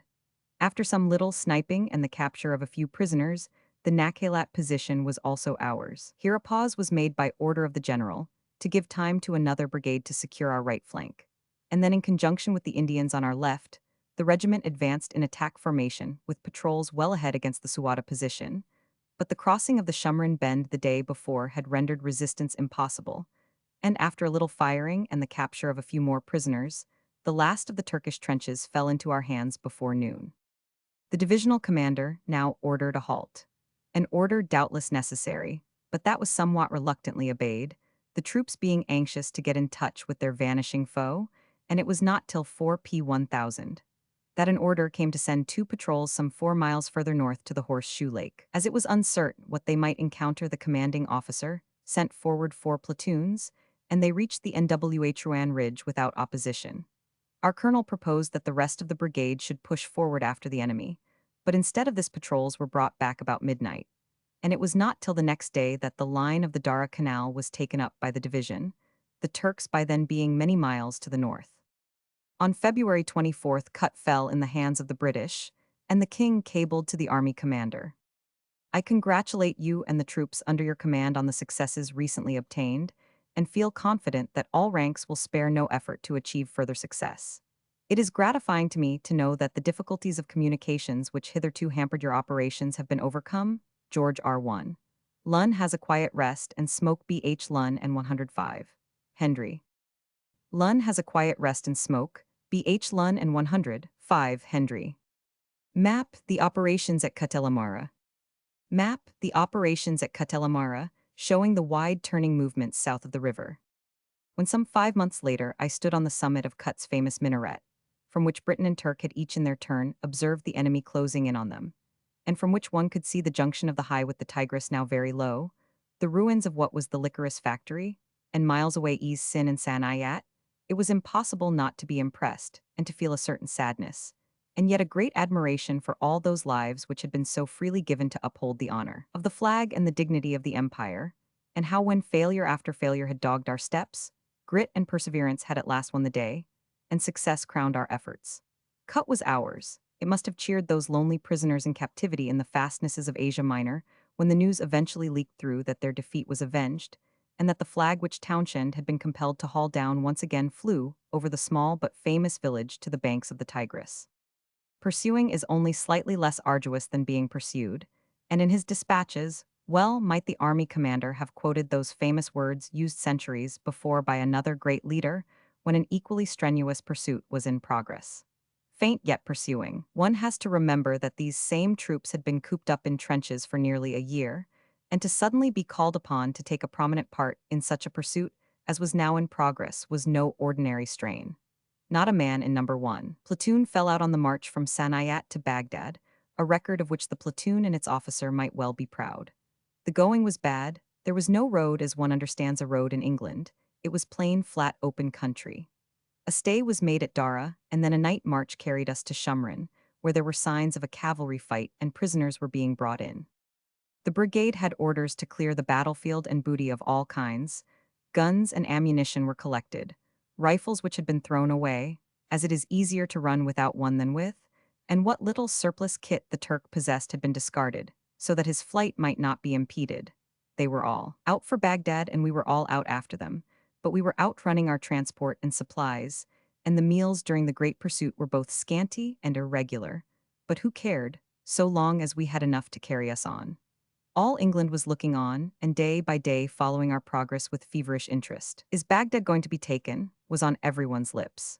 Beards were making their appearance even on the youngest soldiers' chins, numbers of men were being knocked up by the continuous strain, and a 4 days' halt was called at Sheikh Jad, number 1 company being sent forward to Beghala. Still pressing forward, we reached Azizi, 46 miles from Baghdad, and the total number of prisoners since the advance now mounted to well over 5,000. Turkish depots and stores at many points were in flames, 38 guns, many machine guns, trench mortars, ships, tugs and barges, miscellaneous river craft and bridging material fell into our hands.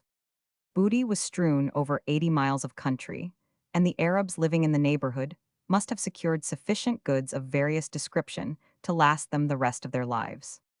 Zur, Bustan, then Ctesiphon were all passed, there being no time or opportunity to stay and examine the famous arch. But as we halted for the night beside the magnificent ruin, one could but reflect on the ironies of a soldier's fortune. Here it was, long before the arch was built, that the Emperor Julian, marching from Constantinople, had been forced to halt his army, and met with disaster and death.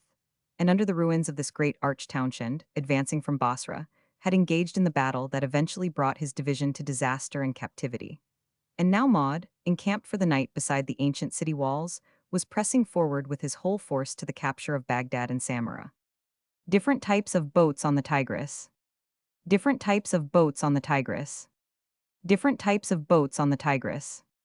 Sailing boats on the Tigris. Sailing boats on the Tigris. Sailing boats on the Tigris. Sailing boats on the Tigris. The next morning, the 9th of March, we were glad of a short march to Bowie. The division crossed the Tigris by a pontoon bridge that night, our brigade being in reserve. After a hard march, we reached Shawa Khan, the enemy retiring before us, and our brigade came under shell fire only. The following day was a very trying one. A gale was blowing right in our faces, and the dust was so thick that our movements on that day resembled some horrible night march. We maneuvered the whole day, and twice the orders for attack were cancelled owing to the difficulty of gaining contact with the enemy. Towards evening, we struck the Euphrates-Baghdad railway and were preparing to attack when orders came postponing further movements till midnight. Never had any of us experienced such a dust storm. With great difficulty, we brought up the second-line transport, filled the men's water bottles, and formed a brigade bivouac. Movement was again postponed till 3 A1000. On account of the storm, though some of us thought it had been better to take advantage of the darkness and make the attack at once. At 3 A1000, our patrols were sent forward, the battalion following in artillery formation. Right well led, the patrols pushed on meeting with no real resistance. When about a mile short of the iron bridge that crosses the Car Canal, the colonel received a message that our leading patrol had gained the railway station in Baghdad before 6 A1000, that no Turks remained, and that we were driving out the Arabs with little difficulty. This information was immediately sent back to the army commander, and the red hekel was the first British emblem seen in Baghdad. The medical officer of the battalion, observing a Turkish flag flying over a building, quickly climbed up and hauled it down. That flag is now a trophy of the regiment. The Turks had fled, but all that morning firing continued both in the town and neighboring palm groves, caused chiefly by Arabs and Kurds shooting and looting in all directions. The brigade, under General Thompson, had the well-deserved honor of marching through the city, and order and confidence was soon established. The regiment took an outpost position on the north of the city towards Kadhimain, and very pleasant was the rest under the shade of the palm groves. The fall of Baghdad was a severe blow not only to the Turks, but to the whole Quadruple Alliance. But how many who read that cheering and inspiring news on the morning of March 12th thought of the trials endured and overcome, thought of the sacrifices and losses that had been endured to make that news possible? How many knew of the advance in the blinding dust storm, when men gasped for air and water? How many knew of the fight on the Diala when the Lancashires covered themselves with glory? These things are not always published, but they were suffered, and suffered in such a manner that one felt it a privilege to belong to the same regiment, division, or army, and when the congratulatory message from the king, our colonel-in-chief, was read to the different regiments, it is with the greatest satisfaction that I have received the good news that you have occupied Baghdad. I heartily congratulate you and your troops on their success, achieved under so many difficulties. One knew that the head of all our race understood and appreciated all that had been endured, suffered, and accomplished. On board a paddle boat going up the Tigris. On board a paddle boat going up the Tigris. Kurna, supposed site of the Garden of Eden. Kurna, supposed site of the Garden of Eden. 124, in shade when this was taken. Waiting for another boat to pass. Waiting for another boat to pass. Baghdad as it exists today. Baghdad as it exists today. Drawn from photographs and a plan provided by the National Electric Construction Company, Limited. Chapter 7, The Battle Beyond Baghdad. By Brigadier General A.G. Wauchop, 100, 1000, G. 500, S.O. The following chapter appeared in Blackwood's magazine for August 1917. On the banks of the Tigris, I am lying in the shadow of a palm, looking down the river on the brick walls and mud roofs, on the mosques and minarets of the city of Baghdad, and as I look I am lost in wonder. For although I am now lying in a grove of date palms, it is 15 months since I have seen a tree of any kind. It is 15 months since I have seen a house or lain under a roof. And this girl coming towards me with hesitating steps, clothed in rags and patches, this little date seller with her pale face and dark eyes, her empty basket resting on her small, well-shaped head. This is the first woman I have seen or spoken to for more than a year. Perhaps it is the twilight which gives a feeling of mystery and beauty, unknown in the glare and noise of midday. And I hardly know, as the Tigris seems to lose itself in the evening mists, above which the golden minarets of Kadhimain still shine and glitter in the setting sun, whether I am truly in the land of reality, or if I still linger but half awake in the realm of dreams and fancies, where stand the gates of horn and ivory. The transport officer Captain R. MacFarlane, 1,100, killed in action. The transport officer, Captain R. MacFarlane, 1,100, killed in action. Arabs bargaining on the Tigris banks. Arabs bargaining on the Tigris banks. Arabs bargaining on the Tigris banks with troops going up river. A brisk trade is done in eggs and fowls. For to how many during the past 2 years has not flashed the dream of the capture of the city, Dar al-Salam, the city of security? And of those who have seen the vision, how many have wondered from which gate the dream has issued, and how many have been filled with confidence? For that vision has drawn many thousands from Basra and Amara, many who are now here in the hour of victory, many who now lie where they fell on the field of battle, and many who are still prisoners and captives. A few days ago, as the columns of the army of Mesopotamia were hurrying past the great arch of Ctesiphon, it was impossible not to think of this division arriving there some 18 months earlier. That gallant division, war-worn and depleted in numbers but ever victorious, who found at Ctesiphon, in the hour of their last and most glorious victory, the beginning of their undoing and tragic end. What dream was it of a captured city, of a city of security, that lured them to their doom, and who was the first dreamer? And who next saw the second dream of fresh battalions and a new organization that would lead without fail to Baghdad, and had the gift to know that this dream, unlike the other, had passed through the gate of Horn. So I mused but a week ago in the palm groves that had been ringing that very morning with rifle shots, but seemed so quiet and peaceful in the evening light that I felt all the rush of the past pursuit was over, that our efforts had not only been crowned with success, but that a period of rest would now be given to man and beast. For the pursuit had been much more than merely a hot and dusty march of 120 miles from Sanayat to Baghdad. All through January and February, the army commander had been preparing the way by a series of small victories which gradually drove the Turks, holding the right bank of the Tigris, across the Shellfire, and a dozen miles above Kut. Then came the combined masterstroke on February 22 and 23. First, on the 22nd, came the successful attack on the Sanayat trenches, the position that had held us at bay for a 12-month, the position that had finally checked our troops, struggling most bravely, but struggling in vain, for the relief of their comrades in Kut. This success drew several Turkish battalions to the help of the Sanayat garrison, and so weakened the Turkish line elsewhere. And then at dawn, on the 23rd, came the crossing of the Tigris 5 miles above the Shellfire, a crossing that will remain famous in history, when the bravery of the troops will not make one forget the careful preparation of the commander and his skill in making success possible, by causing the Turk to mass his troops both above and below the actual point selected for crossing. This well-timed and brilliantly executed stroke had sent the Turk flying. But though in the 2 months' fighting he had lost over 8,000 in prisoners, and more than that number in killed and wounded, he was still able to fight a series of stubborn rearguard actions before the road was free to Baghdad. It was dawn on the 11th of March before the Highlanders, who were leading, reached the city, and in order to rest and be thankful had been welcomed to troops more used to trench warfare than constant, rapid marching in the open. Ezra's tomb. Ezra's tomb. An Arab village. An Arab village. Fishing by net on the Tigris. Fishing by net on the Tigris. Arabs selling produce. Arabs selling produce on the banks of the river. On the banks of the Tigris. On the banks of the Tigris. But when airmen brought intelligence that the enemy was holding an entrenched position some 20 miles north of the city, it was obvious that some of us must move upriver and drive him back. It was once remarked by an American officer, who had served throughout the Civil War, that he knew that every soldier in the army was always longing to be in the next battle.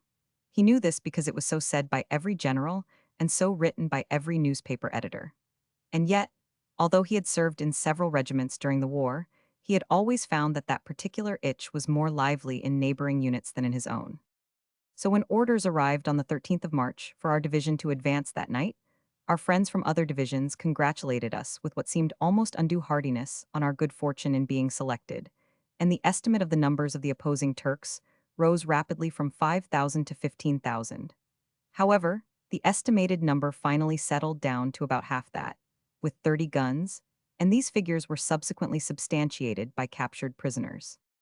These orders put an end to the peaceful enjoyment of the palm grove, and preparations were hurried forward. Blankets and waterproof sheets were all stacked.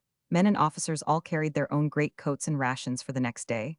Water bottles were filled that afternoon, and enough water was carried on mules to refill them once the next day, and no more given to man or animal till the morning of the 15th.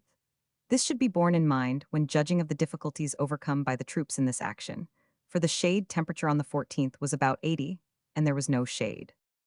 The Turks certainly had judged it impossible for us to advance so far from the river, for we learned later that he had laid out the trace of most of his trenches between the river and the railway. But our main attack was delivered west of the railway, a success there, forcing the withdrawal of the whole of his line.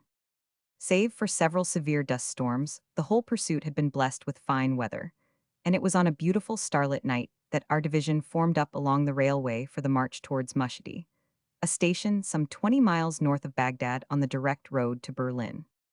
Night marches, the textbook says, may be made for several reasons, but it does not suggest that one of these ever could be for pleasure.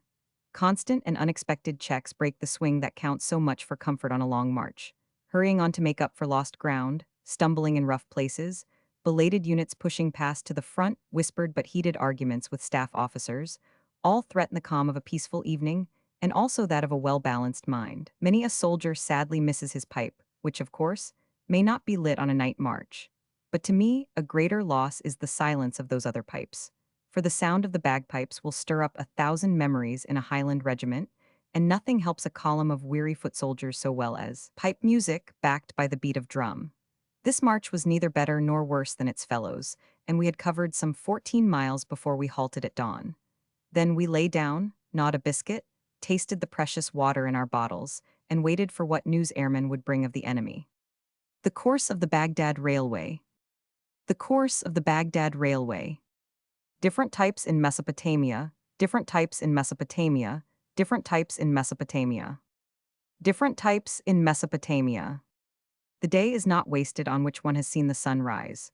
Perhaps some of us changed the old saying, and felt the day would be well spent for him who saw the sun set. For in war, however sure the victory, so also is the toll of killed and wounded, and the attack of an enemy entrenched in this country, as bare and open as the African veldt, is done readily, gladly, but not without losses. And the time one thinks of these is not in the charge, not in the advance, but in the empty period of waiting beforehand. The needle pricks before, not during, the race. Remember only the happy hours, and if the most glorious hour in life is the hour of victory in battle, so are the hours preceding battle among the most depressing. I confess, as we sat there idle in the chill dawn, my mind was filled not only with the hope of victory and captured trenches, but with memories of past scenes in France and Mesopotamia, and of a strip of ground the evening after Magersfontein, each battlefield dotted with little groups of men lying rigid, each marked with lines of motionless forms. Action quickly dispels such thoughts, and we all welcomed the definite news that was at last brought of the enemy, and our orders for a farther advance. One brigade was immediately sent forward on the east side of the railway in order to press back the advanced parties of the enemy on their main position, some 6 miles north of our present halting place. A brave sight it is to see a brigade deploying for action, even though the scarlet doublet has given place to the khaki jacket. Though no pipes sound and no colors are unfurled, the spirit still remains. The spirit that in old days led the British line to victory still fills these little columns scattered at wide intervals over the plain, these little columns of Englishmen, Highlanders, Indians, and Gurkhas. The brigade pushed forward for a mile or two without opposition, then little puffs of white smoke bursting in the air showed that the Turk had opened the battle with salvos of shrapnel. The little columns quickly spread out into thin lines, and our batteries trotted forward and were soon themselves engaged in action. So far the scene had been clear in every detail, but now as the day advanced, the dust from advancing batteries, the smoke and mirage, formed a fog of war that telephones and signalers could only in part dispel. The mirage in Mesopotamia does not so much hide as distort the truth. The enemy are seldom altogether hidden from view. The trouble is rather to tell whether one is observing a cavalry patrol or an infantry regiment, or if the object moving forward is not in reality a sandhill or a bunch of reeds. The mirage here has certainly a strange power of apparently raising objects above the ground level. I remember well from a camp near Falahia the Sin banks, which are perhaps 30 feet above the plain, were quite invisible in the clear morning air. But about noon, they were easy to distinguish as a cloudy wall swaying to and fro in the distant haze. Nor shall I forget the instance of an officer who once assured me he had observed 5 Arab horsemen within a mile of our column. We rode forward, and soon the 5 shadowy horsemen gave place to 5 black crows hopping about by the edge of the Suwacha marsh. But the most curious illusion I have seen in this way was looking towards the Pushtaika hills across the marsh from Sanayat. The foothills, some 30 miles distant, had sometimes the appearance of ending in abrupt white cliffs, such as one sees at Dover. The cause of this was a great number of dead fish which had been stranded as the marsh receded, and their white bellies, a mile away, gave the appearance of white cliffs to the base of the Persian hills, which in reality slope very gradually down to the level of the Tigris Valley. Arab girl laborers. Arab girl laborers. The barber washing clothes. The barber washing clothes. So in Mesopotamian battles, little can be trusted that is seen, and to gain information of the enemy commanders are bound to rely on reports by aeroplane, messengers, and telephones. The battle now before us was to be fought over ground typical of the Tigris Valley and the desert into which it merges.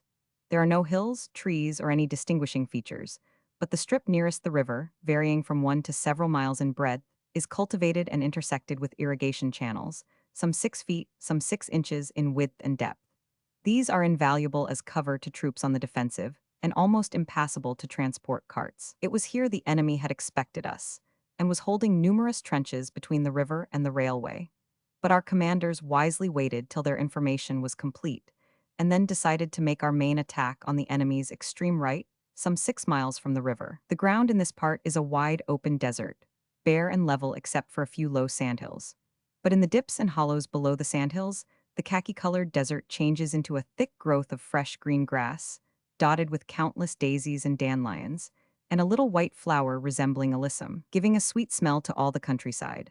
Some 5 miles beyond our halting place, a definite ridge runs east and west across the railway and ends in a low sugarloaf hill about 40 feet high. This ridge was reported to be entrenched and held by the Turk, and this ridge we were ordered to attack and capture.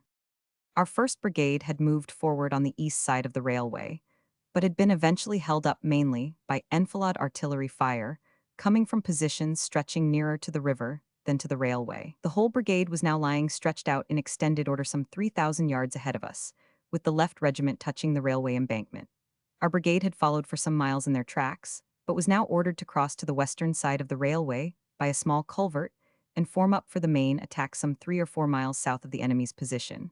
This was done without difficulty, the 3rd Brigade of our division being held in support on our left rear. After the orders and dispositions had been explained to every man, magazines were charged, and the Highland Regiment deployed into attack formation in 4 lines of half-platoons in file. A battalion of Gurkhas was deployed on our left, and the 3rd Battalion of the brigade was formed up in rear of the Gurkhas. The main attack was thus to be delivered on a narrow front of 500 yards, the machine gun company being held in readiness to support the assaulting battalions as occasion offered. The first-line transport with the reserve ammunition halted near the culvert through which we had crossed the railway, but both our reserve ammunition and our aid post were brought forward as the attack developed. Indian cavalry watering at Arab village. Indian cavalry watering at Arab village. Landing stores at Arab village. Landing stores at Arab village. The great bund built to keep back the marsh at Falahia. The great bund built to keep back the marsh at Falahia. The licorice factory cut. The licorice factory cut. The river at cut. The river at cut. Drawing water at cut. Drawing water at cut. View from the cut minaret towards the high. View from the cut minaret towards the high. Cut. Cut. Progress is being made at Cut, it now has its municipality. Progress is being made at Cut, it now has its municipality. Townshend's trenches, cut looking towards Cut the Cut minaret. Townshend's trenches cut, looking towards Cut the Cut minaret. At 3:30 p. 1000, we advanced and soon had passed the 2 field batteries covering our front and reached, without opposition, the lines of the 1st Brigade extended on the east side of the railway. About 4 o'clock our patrols reported that the enemy was holding not only the main ridge that joins Sugar Loaf Hill with the railway embankment, but also a broken line of low sandhills a few hundred yards in front of the main position. At the same time, some shrapnel burst over our leading platoons, and a party of Turks, directly on our left, opened long-range rifle fire. The battalion halted under cover of some sandhills. The final orders were issued, and half a company and 2 machine guns were sent to clear the enemy firing from our left flank. Happily the latter retired at once when fired on, and the battalion advanced in perfect order, the small columns extending into line as the enemy's rifle fire grew more and more severe. The Turkish batteries now kept up a regular fire of both shrapnel and high-explosive shell, but these detonated badly, and our losses on this account were small. A rifle of shrapnel will of course destroy any infantry moving in the open, but intermittent shelling, although it appears to be terribly destructive, will not stop resolute troops determined to press forward. But the farther we advanced, the more evident it became that Sugar Loaf Hill was the key of the position.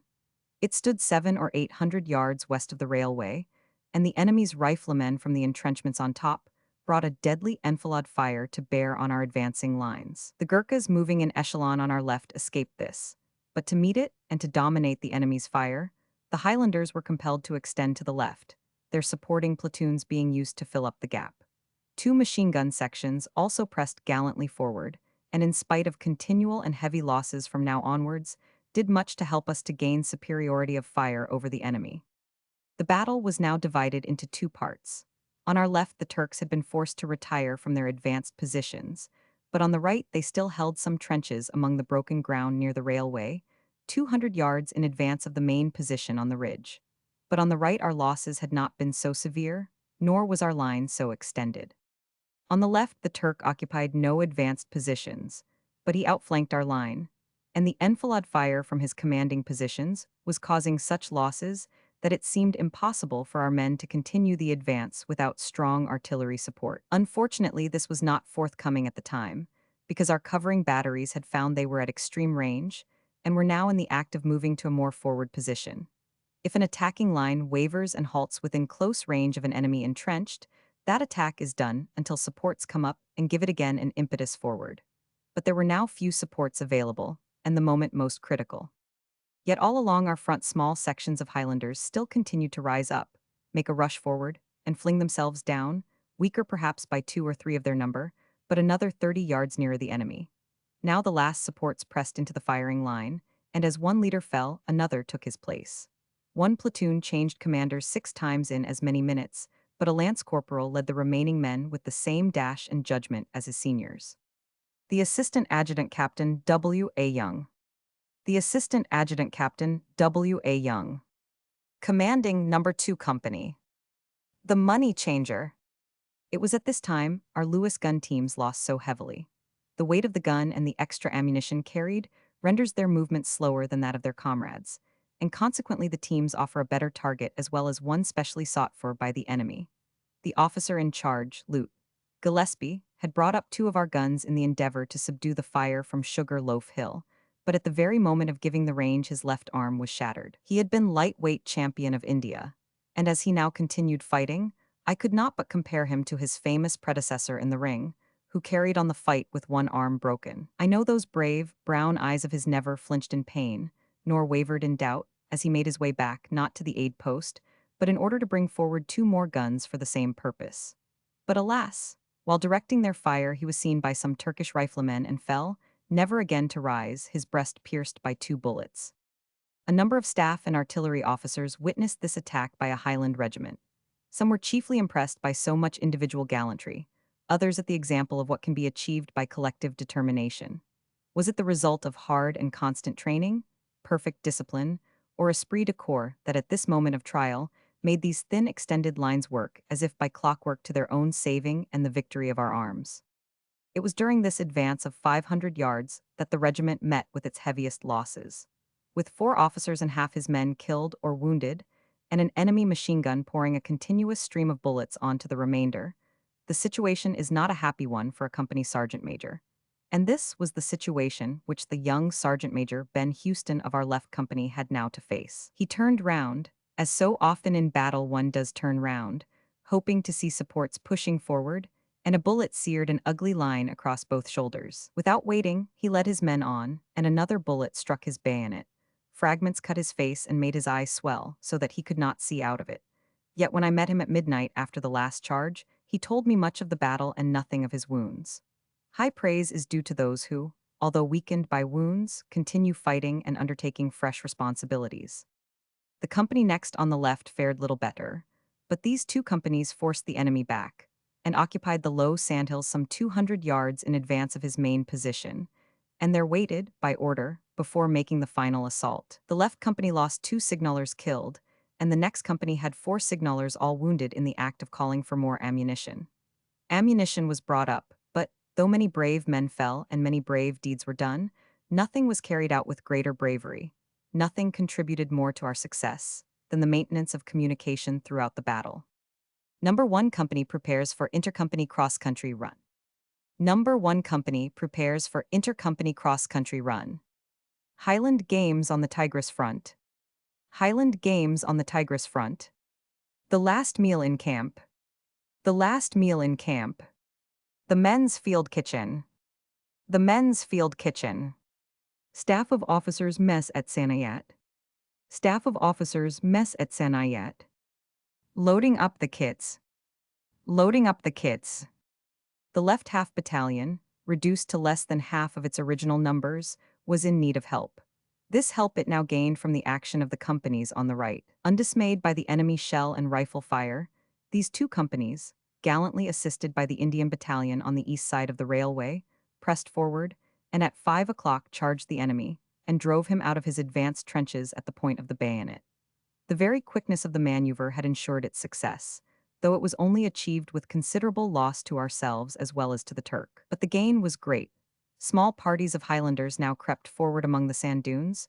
2 Lewis guns were taken to the east side of the railway embankment, and a hot enfilade fire was brought to bear on the enemy main position. So effective was this that the Turks were forced to evacuate the ridge for some 400 yards nearest the railway, and even from Sugar Loaf Hill his fire weakened, and the relief to our left half battalion, and to the Gurkhas, was correspondingly great.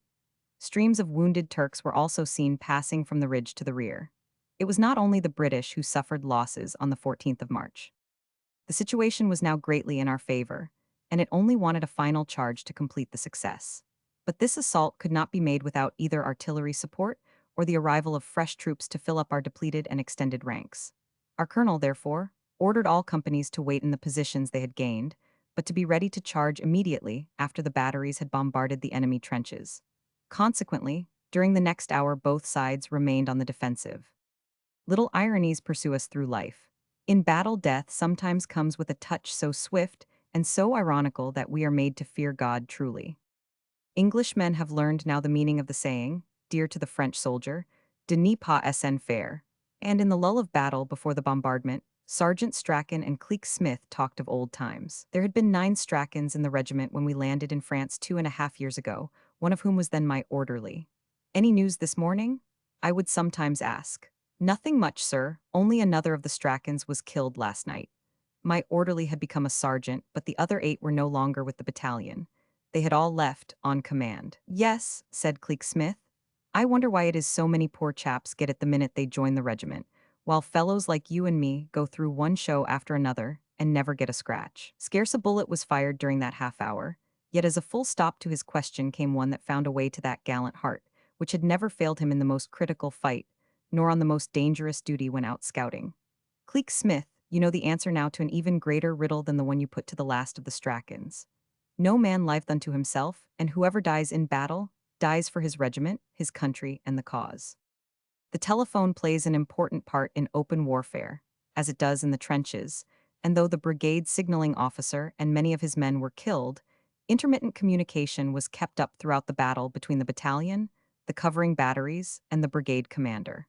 The value of this was now extreme. By telephone, our colonel communicated his intentions to the firing line, and thus prevented those sporadic attacks by independent platoons, at once so gallant, so ineffective, and so deadly in losses. By telephone, he explained the situation to the brigadier, who ordered up half a battalion of another Highland regiment, old friends of ours, but never more wanted than now. And by telephone, he arranged that the batteries should bombard as heavily as possible the trenches on the right of Sugar Loaf Hill, the bombardment to begin at 6, and to last for 6 minutes. Sergeant Major 1, E. Niven. Sergeant Major 1, E. Niven. Interior of a hospital ward in Mesopotamia. Interior of a hospital ward in Mesopotamia. During this hour rifle fire grew less and less, artillery firing ceased. High above the battlefield, some crested larks were singing, even as they sing on a quiet evening over the trenches in France, as they sing over the fields at home. A few green and bronze bee-eaters hovered almost like hawks over the sand dunes, and a cloud of sandgrouse were swinging and swerving across the open ground that divided Highlander from Turk. The wind had died quite away, and a scent of alyssum filled the air. There was no movement among the troops. There was none even among the slender wild grasses of the plain. The sun, that had been blazing all through the day, now hung low in the western sky. The sound of battle was dying, even as the day was dying. The world was like a nun, breathless in adoration. And we soldiers, absorbed in this remote corner of the world war, intent on the hour immediately before us, lay there breathless in expectancy. Suddenly our 18-pounders opened gunfire. With rare precision shrapnel burst all along the enemy trenches, and at 6:30, as the shelling slackened in intensity, the Highlanders rose as one man, their bayonets gleaming in the setting sun, and, with the Gurkhas on their left, rushed across the open. There was little work for the bayonet. The Turk fled as our men closed, and the position so long and hardly fought for was won. The Highlanders had gained their objective, but had lost heavily in officers and men. The remainder were exhausted by the labors of the past 24 hours and by lack of water.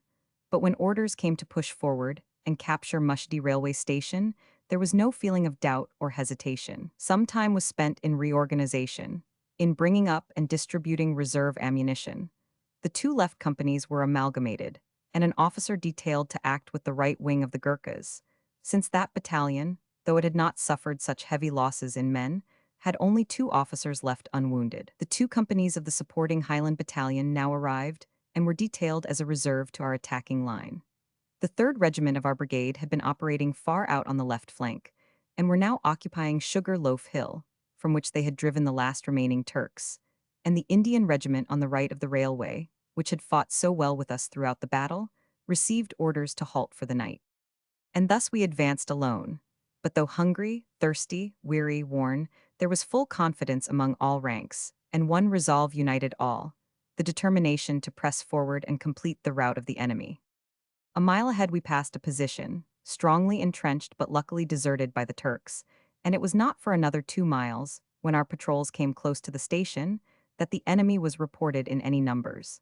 There the patrols described a scene of considerable confusion. A train was shunting, and many Turks rushing about and shouting orders. Our patrols were working half a mile ahead of the regiment, so, in spite of every effort, it was half an hour later before we filed silently past the station, formed up once again for the attack, and charged with the bayonet. The enemy fired a few shots, one of our men and a few Turks were killed and a few more made prisoners, but the rest fled and disappeared into the night, leaving piles of saddlery, ammunition, and food behind them. But the last train had left Mushidi, and with it vanished our hopes of captured guns and prisoners. However, we had achieved the task allotted to us, and the moment the necessary pickets had been posted, the rest of us forgot exhaustion, forgot victory, in the most profound sleep. Number 1 Company Early Morning, Parade Outside Samara. Number 1 Company Early Morning, Parade Outside Samara. Trenches at Samara. Trenches at Samara.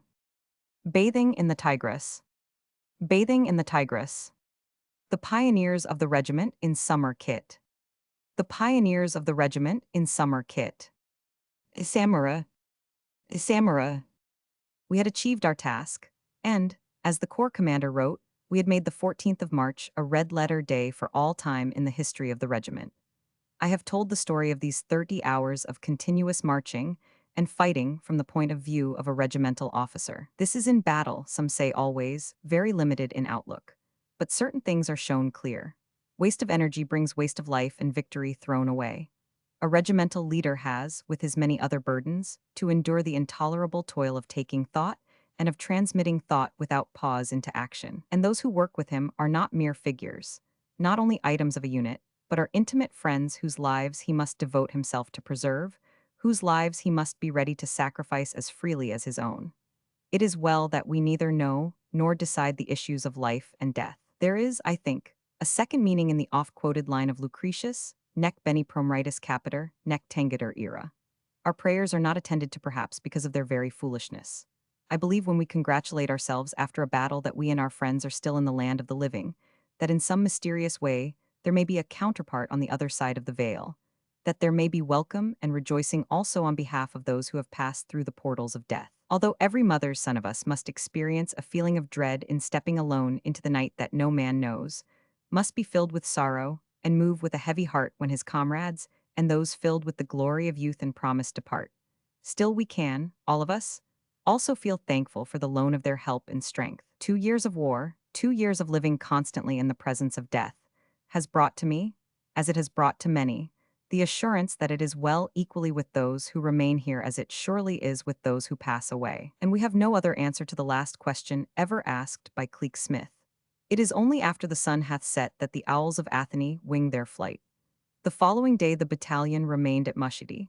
A dust storm was blowing, and many reports came in of the enemy returning to make a counterattack. But his defeat had been too severe, and he made no real resistance again, till we encountered him a month or so later some 30 miles further north near Istabulat. Meanwhile our brigade received orders to concentrate on the Tigris at the Bobby Bend, some 6 miles east of Mushidi. A pleasant week of comparative rest was spent there, and then, there being no signs of the enemy, we were withdrawn to our old camping ground in the palm groves that line the river bank between Casamain and the city of Baghdad. The reorganization of our platoons after the recent losses was completed, and fresh equipment and clothing issued.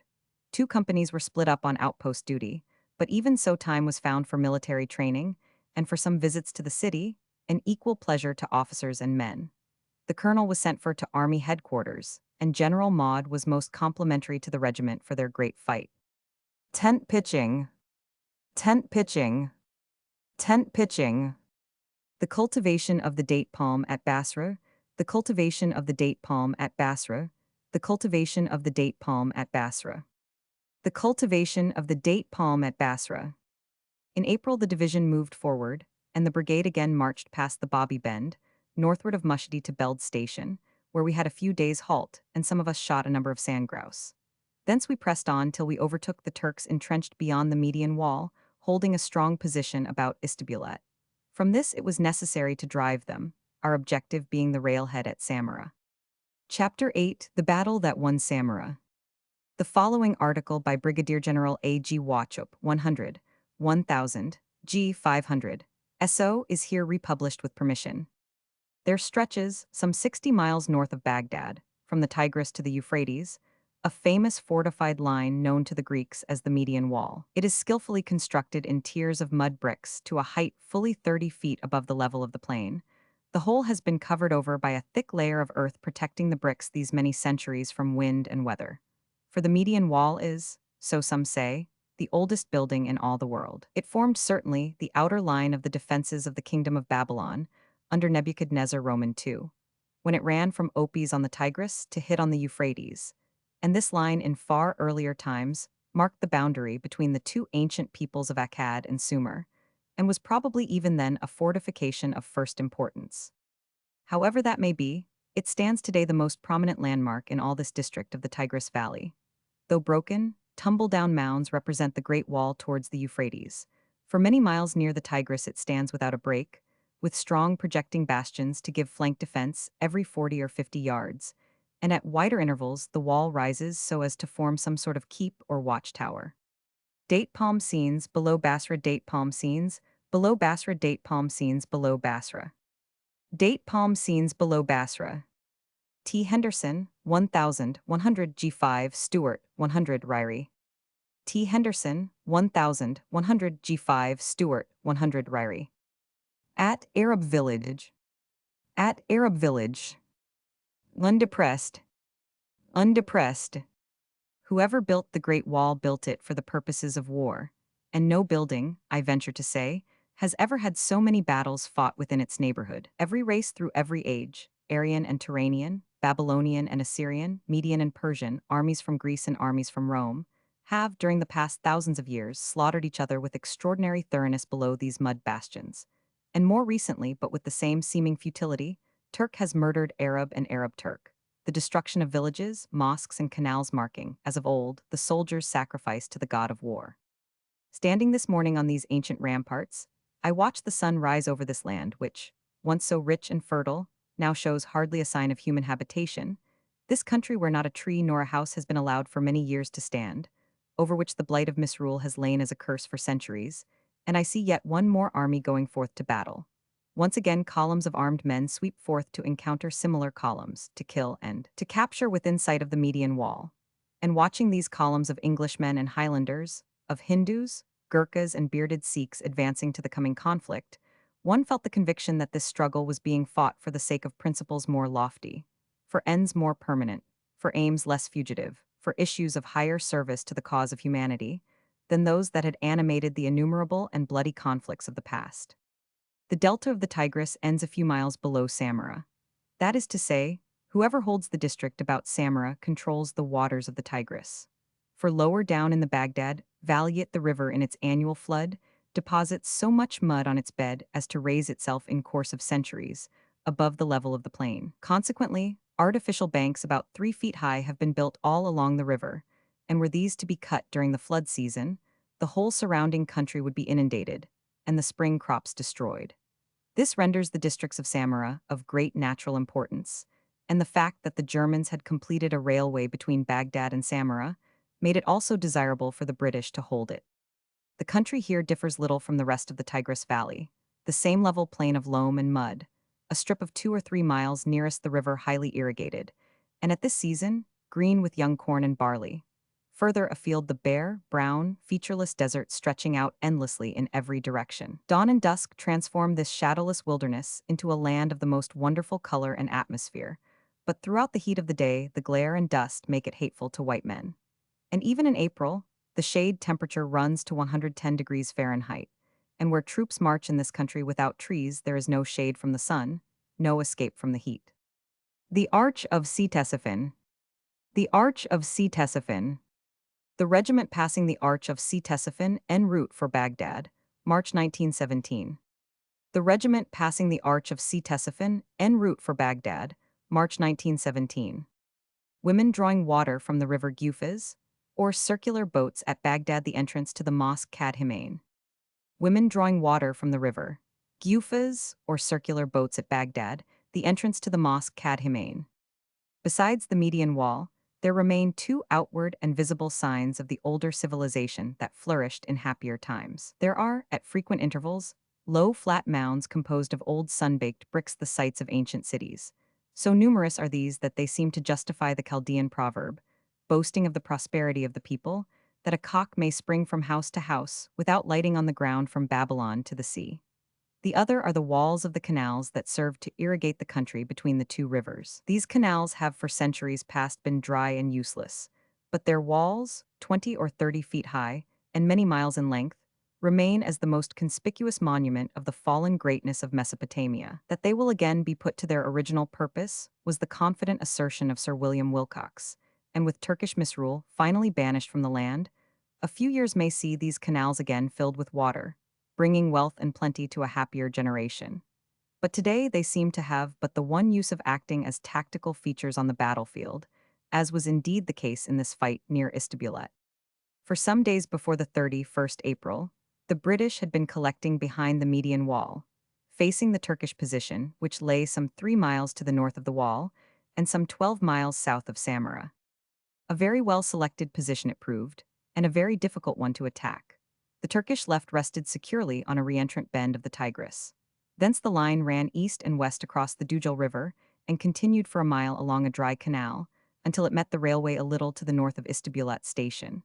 Both the railway and the Dujal run roughly northwest to southeast, but the Tigris towards Samarra bends due west. Consequently, the Turks, by refusing their right, were able to rest that flank on the ruins of the ancient city of Istanbul. These ruins consisted of some low mounds and the high walls of an old canal that had run from the Tigris across the present line of the railway, 4 miles to the north of the station. The whole country was absolutely flat and bare, except for the broken and uneven walls of the Dujal River and Istanbul Canal. The so-called Dujal River is a canal that takes off from the right bank of the Tigris, some 4 miles north of the Median Wall. It has been dug and redug, till it now flows below the level of the surrounding country, but its walls are fully 20 feet high, and so form the one dominant tactical feature of the level Tigris plain in this district.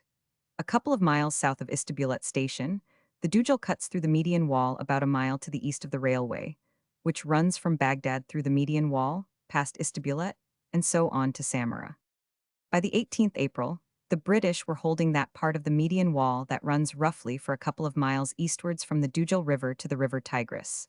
Other troops, also in rear of the Median Wall, continued our line on the west bank of the Dujal, and a third body was held in reserve.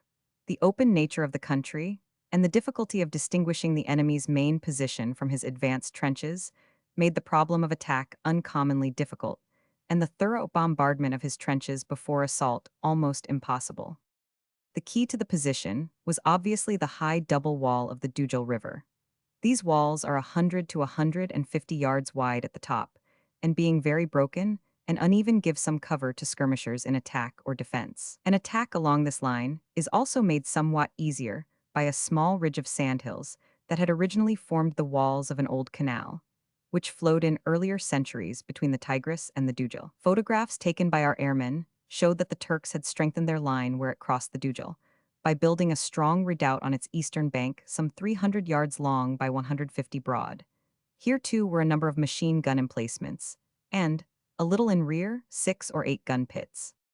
On the 18th, a Highland regiment pushed forward a strong patrol along the east bank of the Dujal, an Indian battalion doing the same on the west bank, the two patrols working together and giving each other mutual support. Both regiments encountered the Turkish outposts within 600 yards, and after driving them some distance back, the patrols were withdrawn at night. As an attack on the enemy position was decided on, The battalion commander suggested that a line of strong points should be constructed about a mile ahead of our line, that when these had been made good, a second line of strong points, a further 800 yards in advance, should be constructed, so that by this means the final assault might be made from a short distance to the enemy's main position, and also by this means, artillery officers would be able to locate definitely the enemy's main trenches, and the guns could be brought up within 2,000 yards before the infantry should assault. This idea was adopted. During the 19th, the Highland Regiment, by some fine patrol work, drove the enemy advance troops back with little loss. And during the night, 3 strong points were built a mile in advance, 2 on the east and 1 on the west bank of the Dujal. From these points, both the Highlanders and the Punjabis skirmished further forward on the 20th, and the enemy's position was becoming seriously threatened with but little loss to ourselves. One incident in this patrol fighting must not pass unnoted. An artillery officer had been sent forward in the morning to observe the ground and enemy positions from our strong point on the east bank of the Dujal.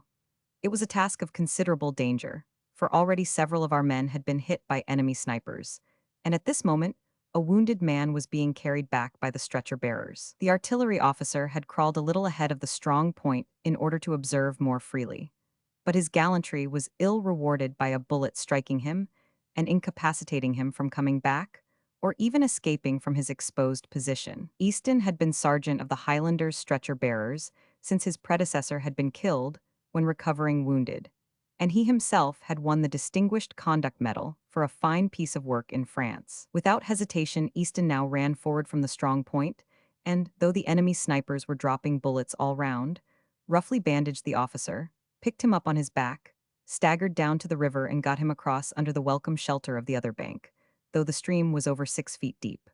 For this action, Sergeant Easton now wears a bar to his Distinguished Conduct Medal. Street scenes in Baghdad. Street scenes in Baghdad. Street scenes in Baghdad. Street scenes in Baghdad. British Residency, Baghdad. Hotel Maud, Baghdad. The bridge at Baghdad. On the 20th, it was definitely decided that the situation demanded an immediate advance, and a direct frontal attack was ordered to take place at dawn on the following morning. One force were to lead the attack at 5 a.m.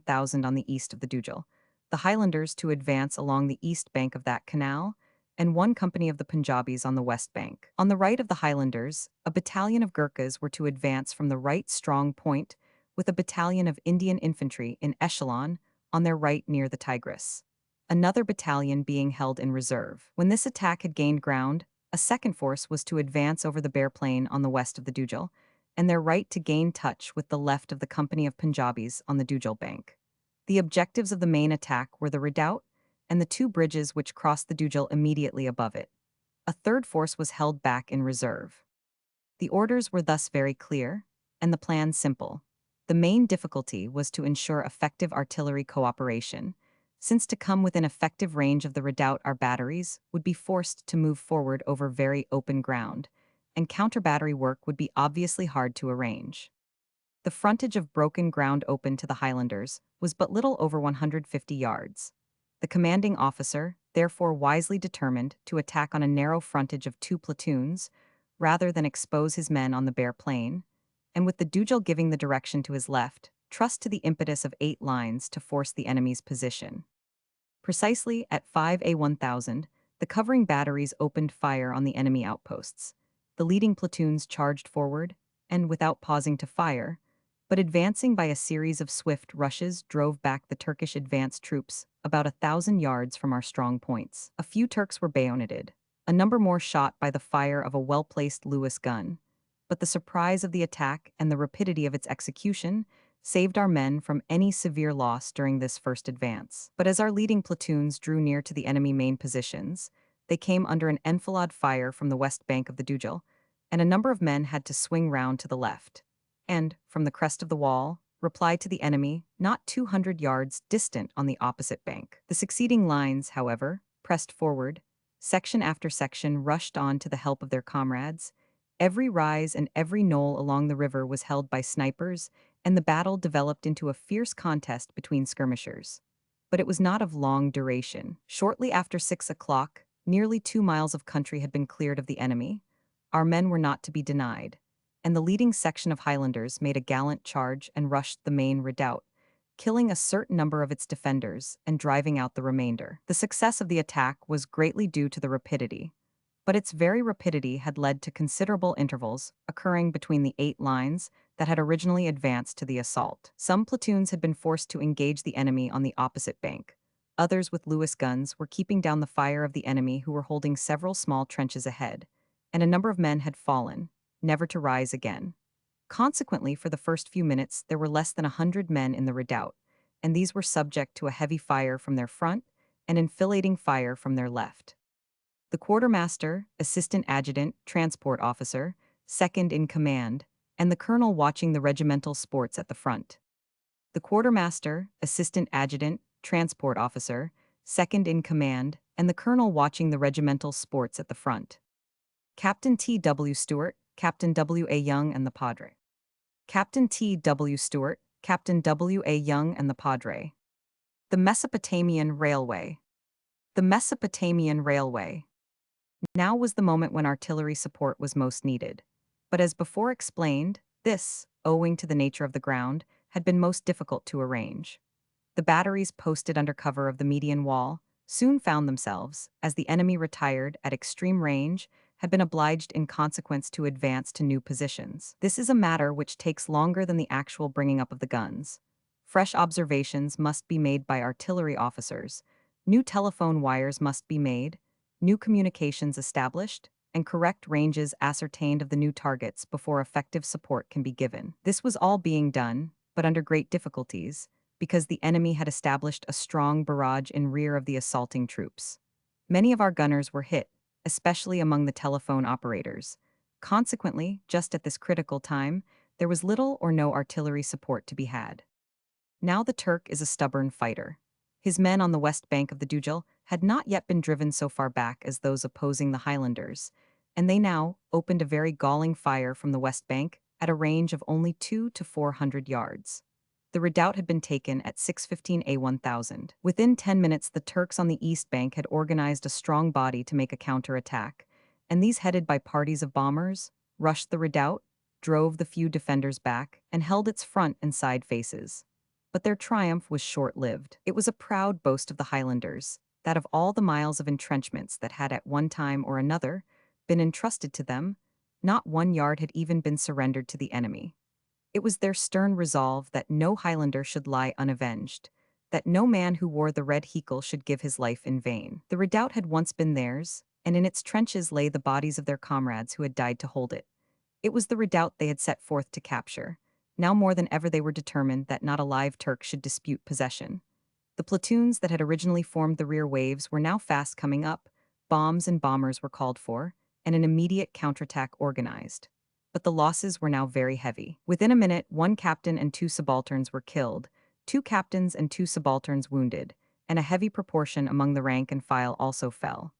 The smallest hesitation, the slightest wavering, and the Turks had made good their success. But there was no hesitation, and though only 1 unwounded officer remained, there was no wavering.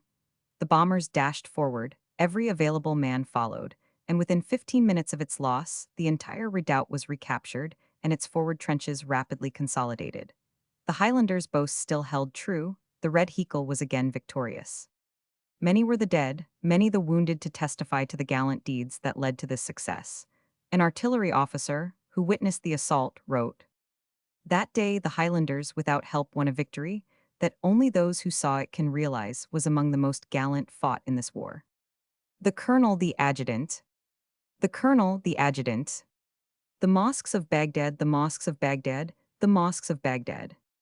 The mosques of Baghdad. What is the secret whence comes this spirit, of the wave of bravery that seizes soldiers at these great moments? Many of the very men who charged forward had but 10 minutes before been driven back, many of their comrades lay dead beside them, they had lost their accustomed leaders, shrapnel and heavy shell were bursting among them, and when the cry for bombs and bombers was given, it must have seemed to many to be but the prelude to disaster, the vain cry for further and useless sacrifice. What is it then that stops the individual from hanging back, from letting others lead, from justifying himself to himself, by continuing to fire in comparative safety at longer ranges? Who would detect him? Might he not argue plausibly enough that his covering fire would be of more assistance to his comrades than his rushing uselessly forward at their head? The secret of it lies in esprit de corps, in the willing surrender by the individual of his freedom of action, by the voluntary sacrifice of the individual for the good of all. And greater love hath no man than this, that he giveth his life for his friend. The gallantry of those who lie dead, whether British or Indian or Turk, cannot be told, but one incident that was witnessed by several is worthy of record. The redoubt measured several hundred yards on its front and side faces, and the attackers were few in number. One of these, Private Melvin, had by some chance so damaged his bayonet that he could not fix it on his rifle. Throwing that weapon aside, he rushed forward where his comrades were scarce, and the enemy in plenty, and encountered a group of Turks single-handed. With bayonet and fist he brought 3 to the ground, the remaining 6, stunned by the violence of his attack, surrendered, and were brought back by this brave old soldier in triumph to his company. For this deed Private Melvin was subsequently awarded the Victoria Cross. Samara. Wireless Station, Baghdad. Wireless Station, Baghdad. Destroyed by the Huns. Samara Railway Station. Samara Railway Station. Resting after the Battle of Istibulet. Resting after the Battle of Istibulet. Number 4 Company, before Istibulet under the Median Wall. Number 4 Company, before Istibulet under the Median Wall. P. Smythe, A. E. Barristow, R. Walker and G5, Stewart in foreground. Ground over which the regiment advanced. Ground over which the regiment advanced to attack the Turkish strong point beneath the battalion headquarters now moved up close in rear of the redoubt. The telephonic communication was established with the brigade, and companies reorganized according to their losses. And fortunate it was that this was done with no loss of time, for the Turk had intended to hold this line of entrenchments, of which the redoubt was the key, and the main defense of the 2 bridges, throughout the summer, and he was not going to surrender the position without further struggle. 2 counterattacks formed up and advanced against the front face of the redoubt. A few Turks got within 50 or 100 yards of the redoubt, but each attack was broken up by steady rifle fire and Lewis gun fire, and our position made more secure. A little nullah ran from the Turk's second position to within 50 yards of the redoubt, and up this channel from time to time he sent parties of bombers, but these were easily held in check. A group of machine guns from further up the Dujal swept the crest of the hard-won parapet, and men less experienced in war had suffered more than did those who bore the red heckle. But no experience of war could save men from the high explosive shell which burst throughout the day among the trenches, destroying indiscriminately parapet and defenders. These 5 shell the Highlanders had known all too well in France, and the number of bursts reminded our men rather of a bombardment in the trenches of Flanders than the shell fire ordinary to Mesopotamia. And to this bombardment, the defenders of the redoubt were subject from time to time throughout that long day. It is a constant puzzle why in this life so many things that are at first merely disagreeable are allowed to make so great a noise and to continue for so long a time that they become almost unbearable. It is a question that often confronts one at a comic opera, always in the near neighborhood of a gramophone, but never with such persistent irritation as when undergoing a bombardment from high explosive shell. Nothing is more trying to the nerves, for and from it there is no escape. This war has been defined as a war, not of infantry, nor of artillery, but of effective cooperation between the two. The nature of the ground, and the skill with which the enemy had chosen his positions had prevented this cooperation from being as effective as is usual in our army, and this in spite of every effort being made by our artillery officers, and in spite of many casualties among their batteries.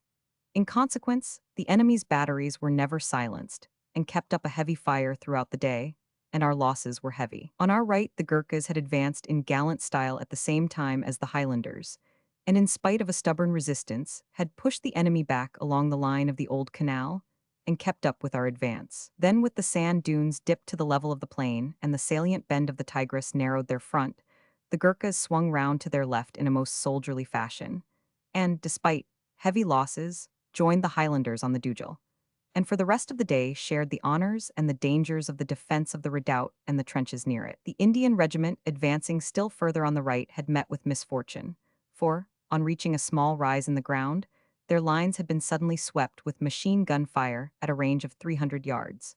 Many men fell within the space of a few minutes, and it became necessary to bring up the reserve battalion to their assistance. Consequently, no further advance was possible on this flank, nor on the west flank did the situation offer any greater promise. The Punjabi regiment on the immediate left of the Highlanders had fought under great difficulties, but with such determination that they eventually dug themselves in opposite the redoubt on the west bank of the Dujal, though half their men were killed or wounded. On their left again, another Highland battalion, old friends of ours, both in peace and war, had pressed the enemy back and occupied some 800 yards of an old irrigation channel that ran westward from the Dujal towards the railway. Further to the west, this dry channel remained in the hands of the Turks, and bombing attacks were carried on throughout the day. Another battalion had also suffered considerably from shell fire and was posted in echelon on the left rear. It was evident that without a renewed bombardment and strong reinforcements, no further advance was possible on either side. We had advanced a couple of miles, driven the enemy from his strongest positions, and gained our immediate objectives. It was evident that to the day following must be left the final advance and capture of Samara. This account of the fighting near Samara purports to give no general view of the whole action. Enough, if something clear is shown of the part played by one regiment, and of the fighting by its immediate neighbors. The Highlanders had had some tough battles during the past few months, and during this days, fighting had lost over a third of their total strength in killed and wounded. On the next morning, it was found that the Turks had retired several miles on to the ruins of the ancient city of Istanbul, but it was not until the afternoon that the battle was continued. Then it was fought with the same violence and with equal stubbornness as on the day before. Again the Turk was driven out of his positions, and again, like the gallant fighter he is, he held on till nightfall. Orders were given to renew the attack at dawn on the third day of the battle, but as day broke the patrols of Highlanders sent back word that the enemy had evacuated his forward positions, and we advanced in attack formation straight on Samara. The Highlanders were leading, and passed through the ancient ruins and the several lines of enemy trenches, those trenches held so stubbornly by the Turk, empty now, save for groups of dead bodies and a few of unhappy wounded who had not been moved during the night.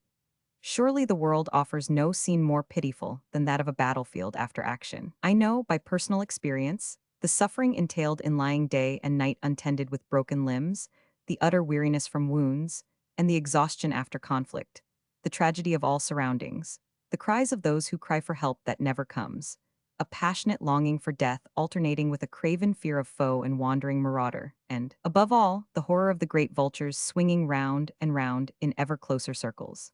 Little of the pomp or ceremony of war was seen by the Highlanders as they marched that morning through the Turkish entrenchments at the head of the British troops, the first regiment to enter Samarra, as they had marched some 6 weeks earlier the first to enter Baghdad. Such is the story of the part played by the Highland Regiment in this hard-fought battle, but though I have told the tale from the point of view of a regimental officer, I am not forgetful of the deeds of others. My endeavor has been to give a picture of events as one man meets them in a course of a day's fighting, not to give a narrative of deeds of which I know little and saw nothing, but of the gallant help given by the Gurkhas I have spoken, and, after some experience of war both in France and in Mesopotamia, I add my testimony to the value of the loyal services rendered by so many of our Indian regiments. It will stand to their honor for all time that they have fought throughout these years so bravely and so faithfully. War is a noble comradeship, and the ties that now bind the Indian and British troops will not easily be severed. The relationship between British and Indian officers is invariably happy. Difficulties of language, however, sometimes give a little humor to a long campaign. When I was first given command of a brigade formed of both British and Indian battalions, I made a point of speaking to each Indian officer and saying something in appreciation of his services. To this, the senior Indian officer replied with the usual Eastern compliments, and then added, "Many generals have come to see us, but each usually spares us but a couple of minutes. You, in your kindness, have spoken to each of us for half an hour, and we shall indeed fight bravely for you. For of all generals, you, O Brigadier, are the most long-minded." At the front. At the front, the regiment in the Sanayat trenches, Sergeant Bissett and Sergeant Murdoch both killed in action. That able administrator General Sir Percy 50, Cox and an influential Arab sheikh. That able administrator General Sir Percy 50, Cox and an influential Arab sheikh. Chapter 9. On April 20th, Colonel J. Stewart took over the command of the regiment, and Colonel A. G. Wauchop became a brigadier. It was a great blow to the regiment to lose their colonel, and very difficult for any other man coming after him.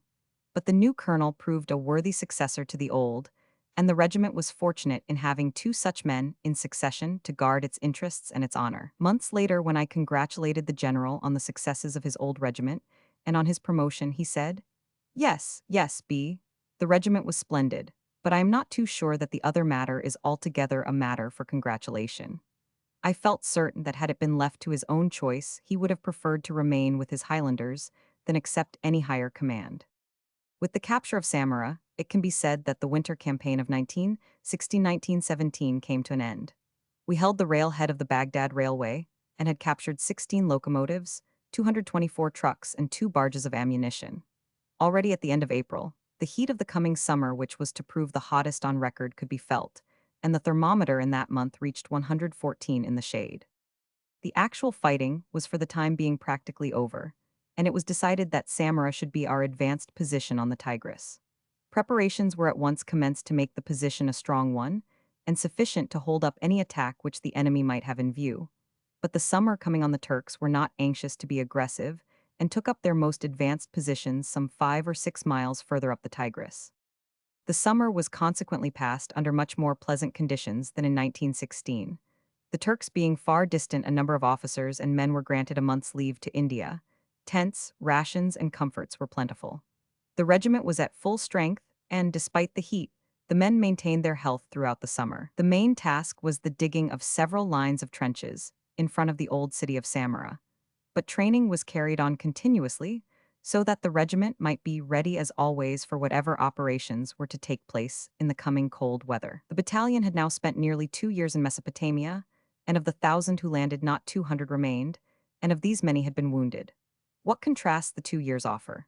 In the first period, one effort succeeded another, but neither training nor valor were sufficient to redress the balance of the scales, and despite every sacrifice, cut fell. Then came the months when we held Sanayat, when there were few men and arduous duties, intolerable heat and no comfort. The spring of the second year was marked by a succession of victories and achievements for all time memorable: the forcing of Sanayat, the entry to Baghdad, the battles of Mushidi and Istabulat, and finally the last few months of comparative peace and plenty. Throughout the 2 years, the indomitable spirit of the battalion showed itself true to the finest traditions of the regiment, and it is open to question whether memory of the 100 survivors fighting their way back from the Turkish trenches on the 21st of January does not extort as much admiration as the memory of the 3 companies, after 30 hours of continuous marching and successful fighting, charging at midnight into the station at Mushidi.